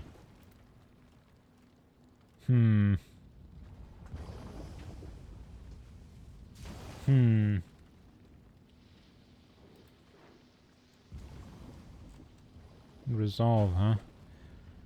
Good quality. Okay. Maybe the staff I can get rid of, I suppose.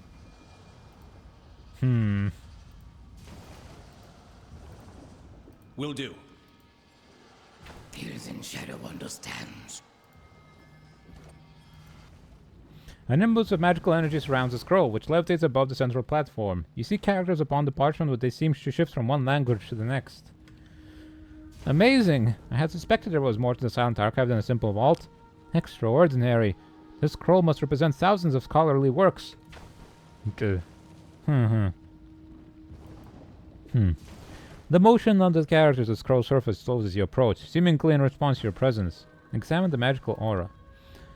Waves of energy radiate out from the scroll, billowing up towards the ceiling and fanning out to encompass the cavernous chamber. It appears that the Silent Archive is an active participant in some sort of ongoing spell, one that is likely keeping the burning library standing. Removing the scroll would assuredly have disastrous effects upon the active spell. Analyze the spell. This must be the time stasis spell referenced by the in Sage Arwell's letter. Judging by the bodies arrayed around the Silent Archive, the mages appear to have been successful in their attempts to halt the destruction of Kyros's edict, though did not survive the process. Identify the focus. Sage Lilota's experiments with foci clearly paid off. The spell protecting the burning library is operating at a massive scale. Its chaotic energy is currently stabilizing by the Silent Archive itself. Okay. Okay. What are you? As you utter the question, the scroll surface suddenly wipes clear. After a moment, words begin to form on the page. Indeed, the Silent Archive is meant to be the final source of knowledge. Every text we have magically transcribed bubbles beneath its surface, waiting to be called forth. First Crav Gaynor, Sage Archival Mythologies, Volume 8. Fatebinder, should this be true, the Silent Archive would be worth more than some of the old realms. The passage fades away, only to be replaced by another. The Silent Archive is the 100-year endeavor of the School of Quill and Ink. As one of its creators and guardians, I have ensured that its knowledge may only be accessed by the sages of my order, and only those specifically charged with such a weighty responsibility. The Silent Archive is, thus, a glittering jewel that only a few may see. Should the artifact fall into outsider hands, I expect less than 1 in 100 of its secrets will be revealed in the span of a lifetime. Okay. That's a lot of secrets.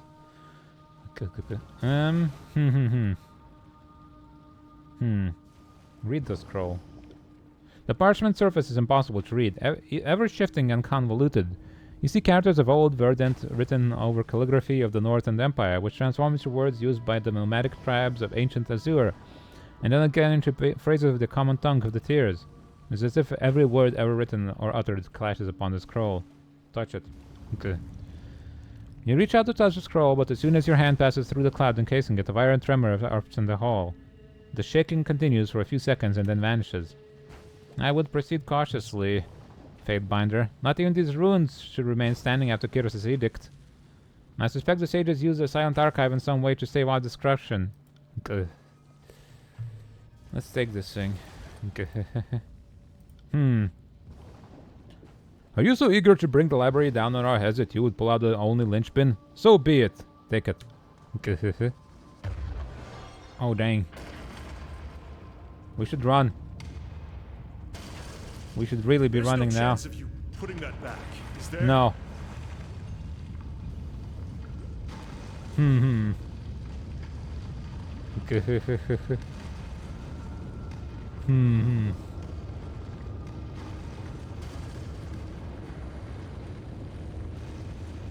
Hmm.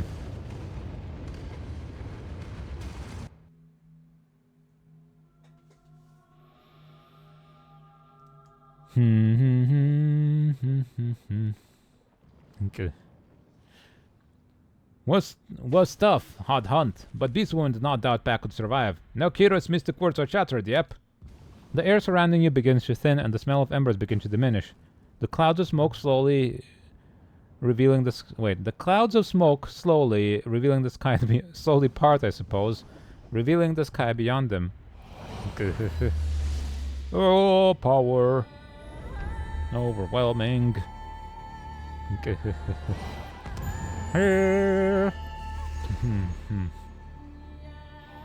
You feel a powerful pulse of warm energy burst from the silent archive. Sound disappears into a deafening silence. Your vision blurs, and you are overcome by a dizziness that nearly knocks you off your feet. Then, as quickly as it hits you, the feeling passes. The air around you begins to settle, and the particles of fire and ash that moments ago stung your eyes dissipate with a chilly gust. With the silent archive removed from the burning library, the edict of fire is extinguished, and its warmth feels pulled into your very chest. Reeks of ash and rotted trees. Hurts to breathe. So much knowledge turned to smoke and ash. Ending the edict can't undo the damage, but perhaps now this place can be rebuilt. I hope future scholars can unearth whatever remaining books and scrolls are still buried within. Okay. The sages had better shape up and share their knowledge this time. Hoarding it got them here, and I hate to think that history might repeat itself. The shape and intensity of the fire is leaping to your mind. The details of the mighty incantation, the wording, the magical logic of the flames, all are seared into your mind with perfect recall. The edict of fire is now part of you. What does that mean? And who is that? Is that the guy? The guy? That's Merrick, okay. Fatebinder, I can't thank you enough for rescuing my oath-bound scouts. I also heard that you saved me the trouble of dispatching Yelena. Much as I would have preferred to carry out this favor justice myself, I suppose that's why you're here. Thank you for your assistance. I can finish anything else in the library that requires the disfavor's attention while you return to Craven Ash. I will send him my full report as soon as I'm able. Should you need any assistance in the future, you have but to ask. Okay. Good. Can you help me rebel? Sage's Guild Draft Ability Magic Seal. Huh. Steal the target's magical energy. Huh. Cool.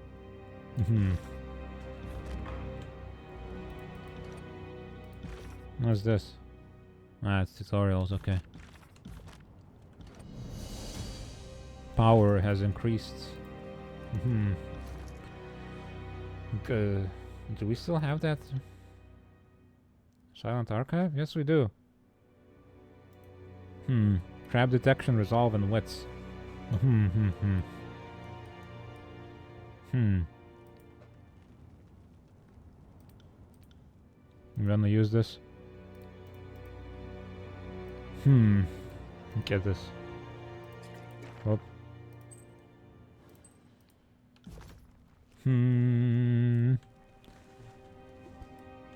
Merrick.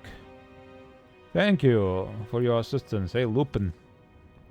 A young man in singed and tattered clothes notices your approach and salutes the strange gesture. No, that's not it, is it? He drops his arms to his side in defeat. I apologize, Fatebinder. I'm fairly new to all of this. He attempts to mask the sudden crack in his voice by clearing his throat. I've been dispatched from Ironheart to act as a quartermaster here at, He looks around at the state of the scorched earth all around him. Whatever this place is. Teach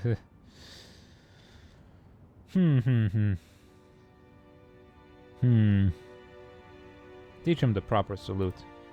You take his arm and hand in yours, pressing his fists tightly together and thrusting it towards his chest. He lets out a sudden gasp of air before collecting himself.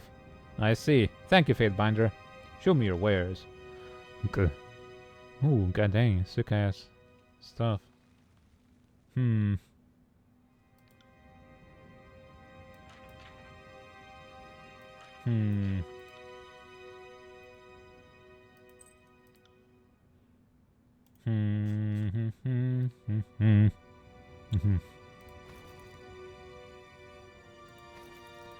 Get rid of this garbage.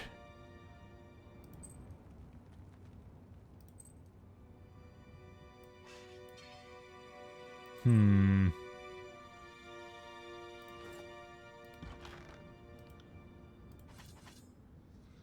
Do do do do. Cha cha cha cha cha cha cha cha. Hmm.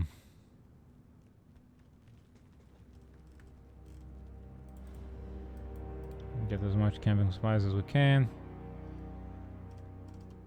Healing potions. Could use a couple. Oathbound dagger. Huh. That is very expensive. Okay. Meh.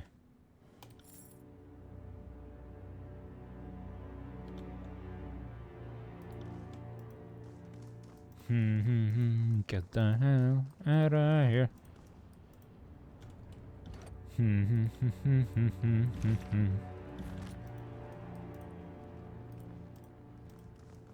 Magma. Sorry, I can't. Sorry, I can't. Yes, you can.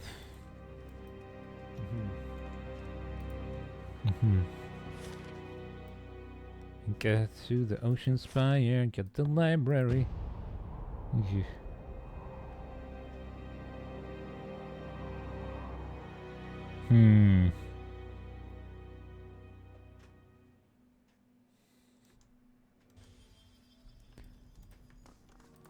Hi.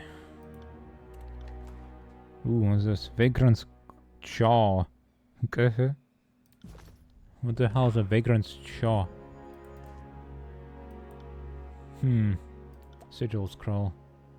Long. Silent archive, research items.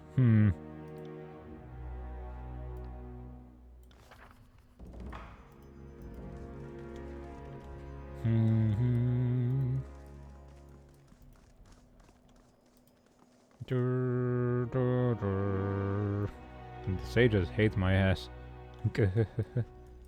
Can't do that. Is there anybody here that can teach me, like, lore? Okay.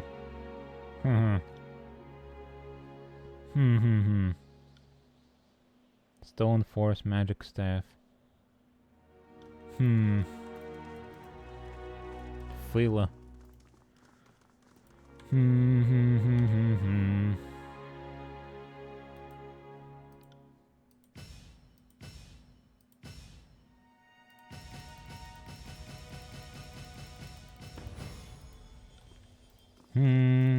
Nice.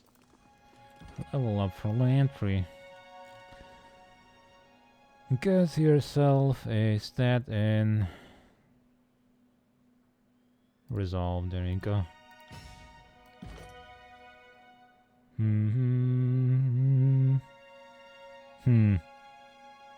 Moderately improves lore skill.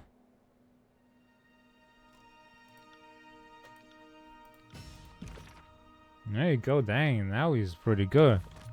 God dang. Right. Okay.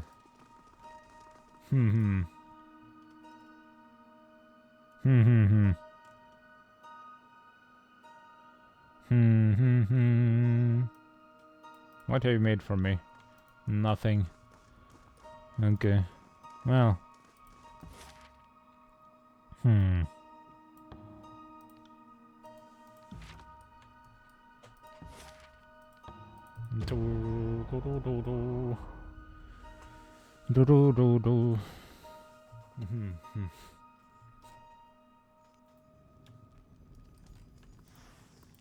Let's upgrade some stuff like this staff here.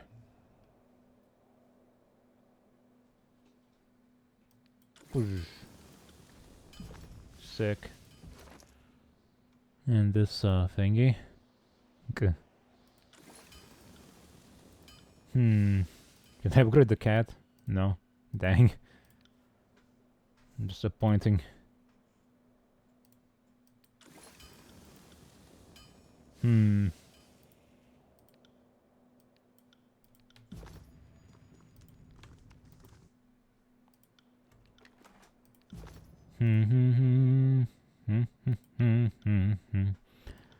Okay, we don't have enough this scrap. Dang. Hmm.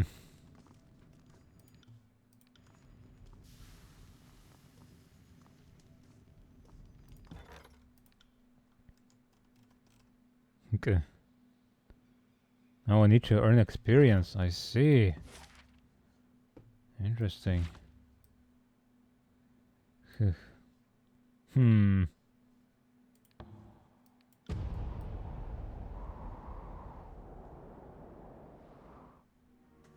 Hmm.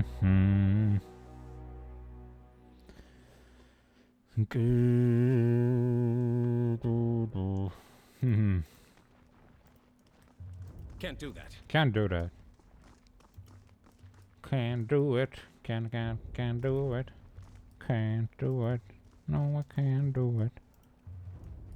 Can't do a goddamn thing. No, no, no. No, hey, entry. That's twice now. By Kyrus's icy nevers. Twice! Edicts have been broken before, but never 3 in times, all my actually. many years have I heard of one person doing it twice.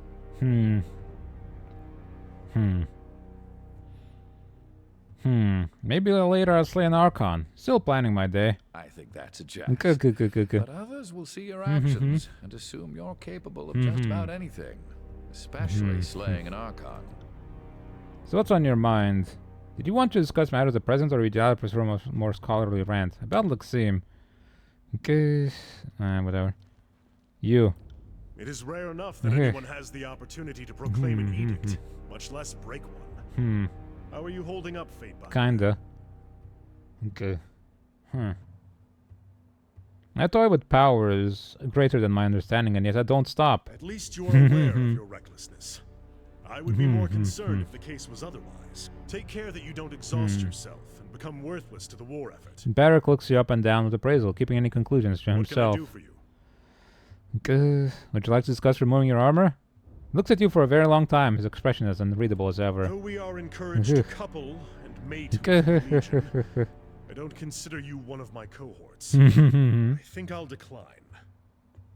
But I wasn't talking about sex, Barrack. You weren't. Forgive me. It's been some time since anyone made an advance. What a guy. Long out of practice, as you can see. Yeah, I'd imagine he would be. He knocks on his iron codpiece with a resounding clang. Suffice it to say, my armor and I will not be separated for the time being. When the war is over, perhaps Tunon will lend me one of his forge bound. Until then, here I remain. My armor saved me from the destruction of Stalwart, where thousands of others lost their lives. So you can see why I continue to wear it. For the time being, we will not be separated. Do you want it removed? I would not speak of this now, Fatebinder. Please consider the topic closed. I'm concerned about the state of your uniform. Damn it, you're right to be concerned. My apologies that you needed to pull up rank. It was wrong of me to withhold information. I don't need to tell you that this suit of junk is a little pain in my ass. Half broken, smelling of a midden, and perpetually jabbing my side with some Kira's be damned caltrop. These dusty plates may not be up to standard, but they serve the disfavored well enough on the battlefield, if only to intimidate the enemy. Better for me to endure this condition to shirk an advantage. Considering that I wore this as I marched across the bones of Stalwart, that was my burden growing heavier with each step. I have no desire to leave it behind. It's a lesson, a reminder, and yes, a prison. But all of those things make it something more. It's an more fastened than ideas. Lantry mutters to himself soberly and commits a few words from his manuscript. These blades have something of me in them. They are as wicked as a bramble patch, as stubborn as a fortress, and hopelessly flawed. At present, removing my armor is not an option. If that ever changes, I suspect that the tears will tremble with the impact of my collapsing fortification. What a day that will be. Are you comfortable in there? I have somehow developed enough calluses that I can sleep at night, but I wouldn't call that comfort, would you?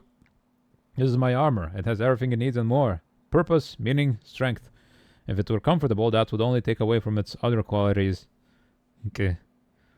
How long do you think it can last? The armor hasn't shown any signs of weakening, and my maintenance regimen is all that keeps it from rusting solid. Were I to stop applying oil and give it to entropy, the shell would harden to a degree that no forge master has ever seen. I think it could very well stand for as long as the old walls, with my skeleton peering out from the depths, and someday not even that. Okay. What does Graven Ash think? I suspect that he doesn't. Not to besmirch the great general, he has larger matters to consider than any one soldier's woes. His shrug sends a puff of debris clattering to the ground. Huh. Tell me about what you can and can't do. I can strike fear into the hearts of our enemies and protect the shield wall with my very body. What more do I need? How do you vacate your bowels? Let us say I manage, and manage poorly. The parts of this misbegotten thing I can reach are in better repair than the ones I can't. Okay. How do you take pleasure from life? Are we actually talking about the Sadebinder? Do you have nothing better to do than wonder how I access my nether regions for a frenzied bout of self-interest? Well, I can't, and not from lack of trying. Oh god, I gotta do it. My works are inaccessible from the outside, and much as I've tried to warm my arm out of this sleeve of iron, I would only succeed in dislocating my shoulder. If you ever think me frustrated or disagreeable, just imagine that I've dealt with since the 3rd year of the conquest. Or more accurately, what I haven't dealt with. How do you fare in water? Better to ask, how do I sink? The answer is quickly. Water passes my lips easily enough, though I take great care to keep it from anywhere else. Back to other questions. Bye-bye. Man, poor dude.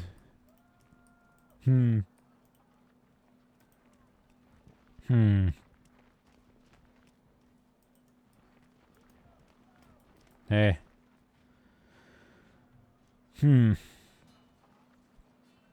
Disturbing news arrived at Ironheart regarding your conduct at the burning library. I will let your report speak for itself, but let me know that I have misgivings.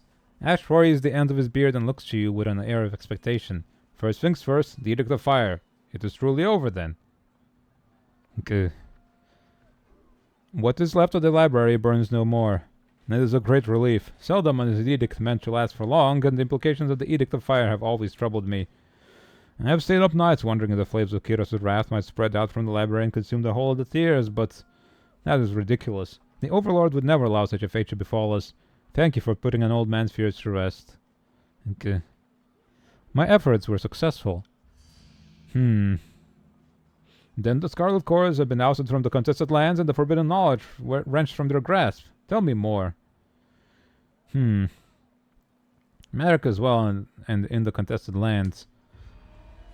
Good. He can help maintain the peace and ensure that the wisdom of the sages falls into no underserving hands.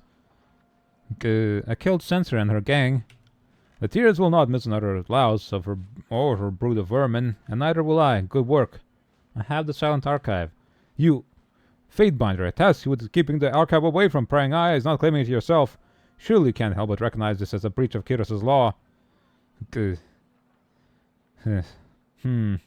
need the knowledge of the archive in order to conduct the war. Forbidden knowledge that Kiros agreed no one should have the freedom to access? I think not, Fatebinder.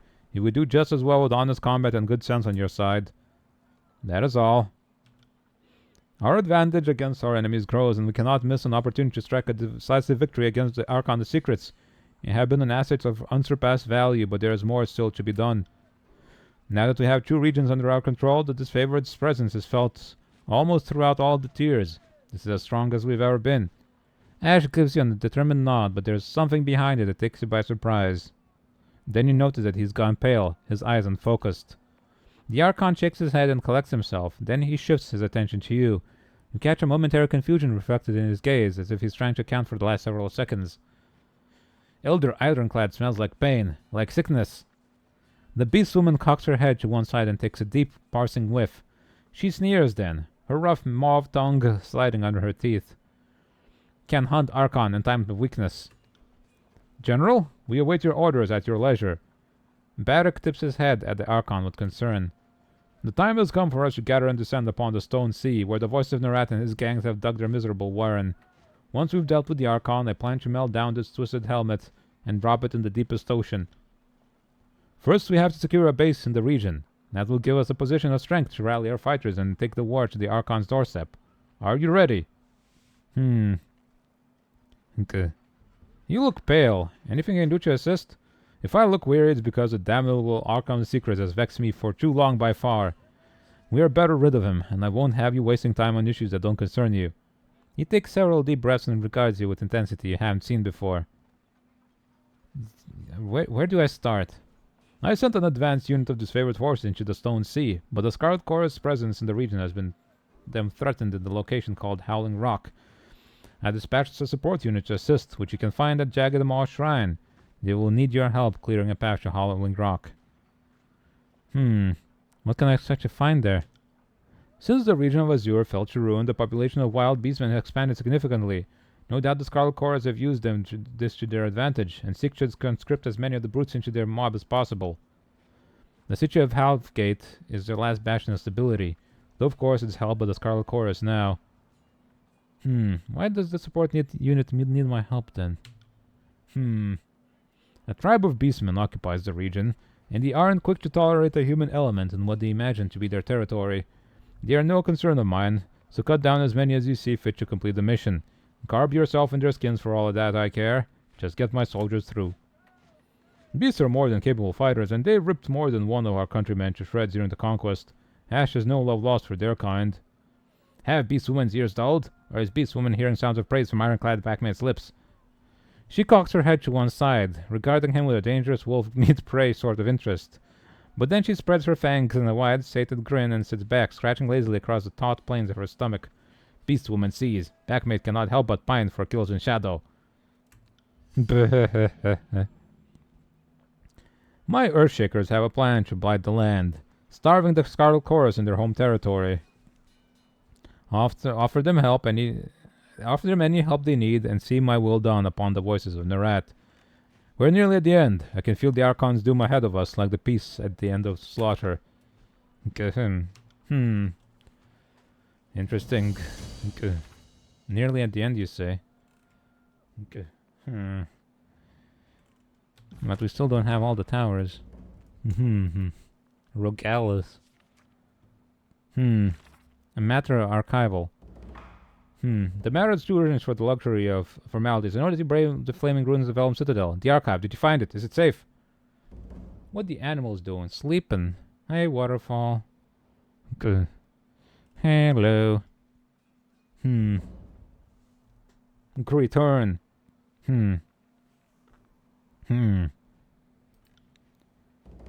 I say, why would I destroy the culmination of centuries of sage learning when it could be turned to better uses? It's an impressive artifact. Perhaps one day I will have to show it to you. Going shopping, you want anything? Lots of money. Get lots of money from the store for me.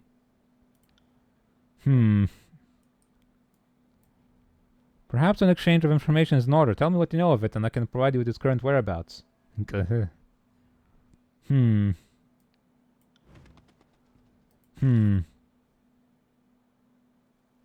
Go to the bastard city at once, okay. Ain't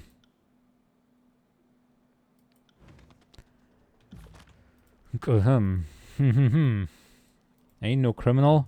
Well, that's too dang bad. Get something nice for yourself.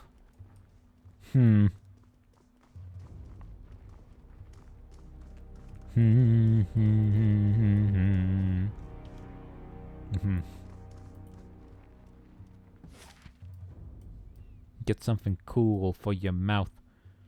Okay.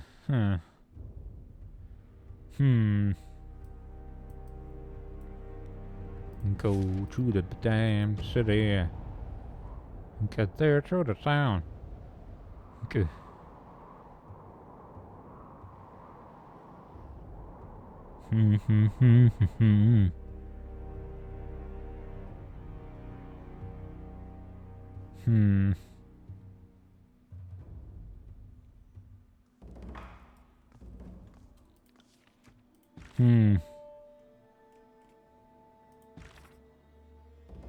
Hemian remarks Blade.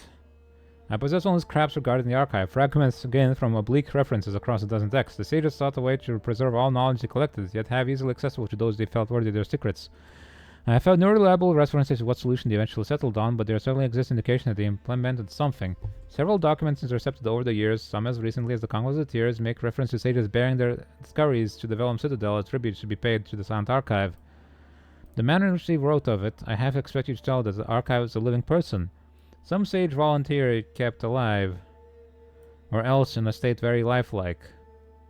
Though the guild's arts of preservation and healing, their mind forcefully filled to its borders with every stroke of ink-such a parchment, compelled through sigils of domination to reveal what they know to those bearing secret signs. Enter the realm of speculation, I fear, but for we have exhausted the little evidence I have. Keep me in suspense no longer, Marstash. What came at the archive? I kept it.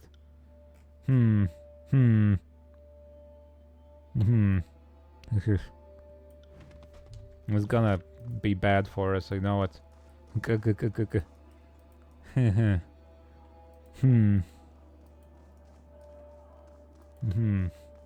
You return as summoned, despite the weight of responsibility on your shoulders. The court appreciates your devotion to our good work. It should come as no surprise that your activities are closely monitored. As an extension of Kairos' law in the frontier, your progress is a topic of some interest. I sent you on a mission to bring order to the chaos of this civil war. Not enough time has passed for me to expect any significant progress, but I am curious about your findings all the same. I want to make sure your time outside the court's shadow is being used effectively. I understand that you made a name for yourself in the ranks of the disfavored. Good. With the confidence of his soldiers, you should have no trouble rooting out corruption or chaos in Graven Ash's elite legion. I'm happy to be an asset to Kira's forces and to pull chaos out by the root. Say nothing. Do you think that silence shields you from judgment? Do not insult this court with childish games. You have spent some time on your own recognizance. The efforts of our military and the challenges they face should be no mystery to you. Tell me, are you any closer to determining which of the Archons is at fault for the troubles of this campaign? There's no question. The voice of Narat is guilty of inciting chaos. Interesting. On what grounds do you make this claim? The voice of Narat gave the Sarah battle plan to the stalwarts defenders. The Judicator weighs your statement with interest. The space between the eyes of his mask narrows, though the change is too gradual for you to follow. Material evidence is hallowed to the court. I respect your diligence in collecting it, Fatebinder. You bring hope to my ambitions of bringing order to this divisive campaign. Be sure that you remember this and any other evidence you identify when you are called upon to present your findings in a more formal manner. I look forward to receiving your full report. I will summon you again at the appropriate time. If there's nothing further, you're dismissed. Let's see. Questions. No more questions. Let's go and get out of here. Yo, Blood and Mark. Okay. That's a silly name you got there. There's a reason you're gaping at me like I just gutted you, kid? Or did you just like to stand around and stare? The brace you're wearing is rather eye-catching. I bet you're thinking something like this. It would look even better on you, right, kid? This? He waves his left arm in the air, examining the blacker than black bracer. A strapping armlet that appears simultaneously solid as obsidian and diaphanous as almost a living, pulsing thing. That'd be my Binding of Shadows. Want it? Damn straight I do. With a gruff grunt and some difficulty, he ratchets the bracelet off, so it is solid. After all, and tosses it to you one-handed. Careful with it, he warns when you accept the gift. Not only weapons can be double-edged swords.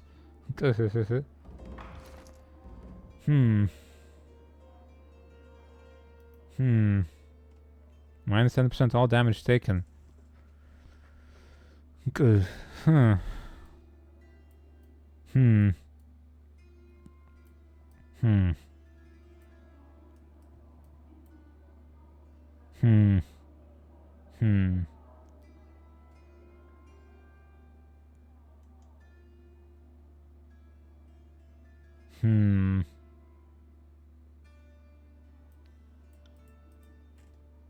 Cool. Less damage taken and then you deal more damage, huh? Good. Cool. Good. Can I not take it off though?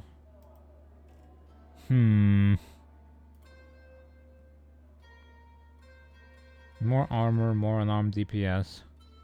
Could this guy wear it maybe? It makes... Oh, it's heavy armor. Screw that, who cares? I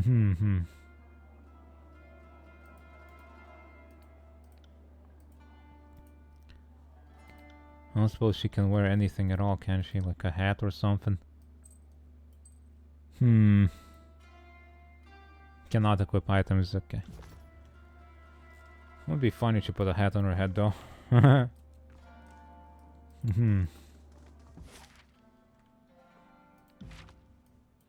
Okay.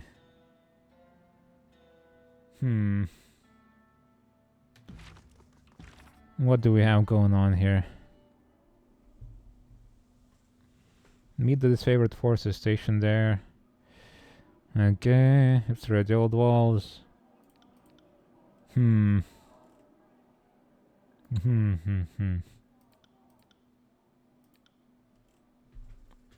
Okay. I send the soldiers to march even though the exit was imminent.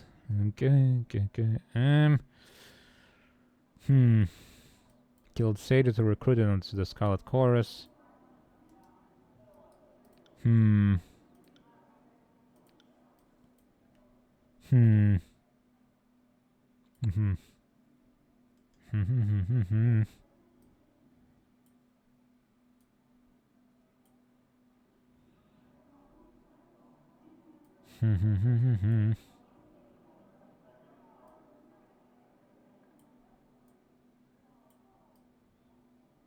It's more sounds that this favor they're incompetent than malicious, huh?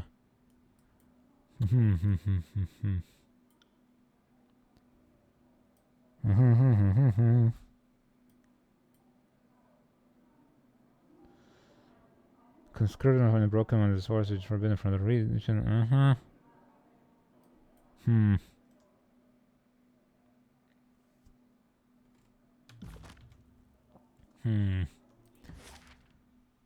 Well, you know what? I'm too tired.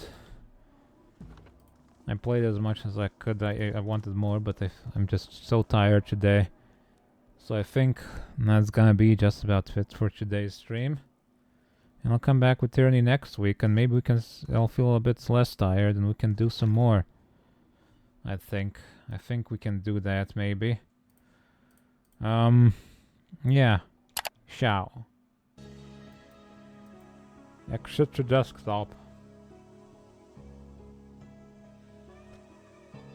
I'm so sleepy. I'm so sleepy. But I don't want to sleep yet. I gotta work tomorrow, dang it. I hate. But what can you do? I suppose I'm too tired to raid anybody, so I'll just not. I will simply say bye. I'll see you on Wednesday with Nobody Save the World with Minnie. It's gonna be awesome. It's gonna be funny.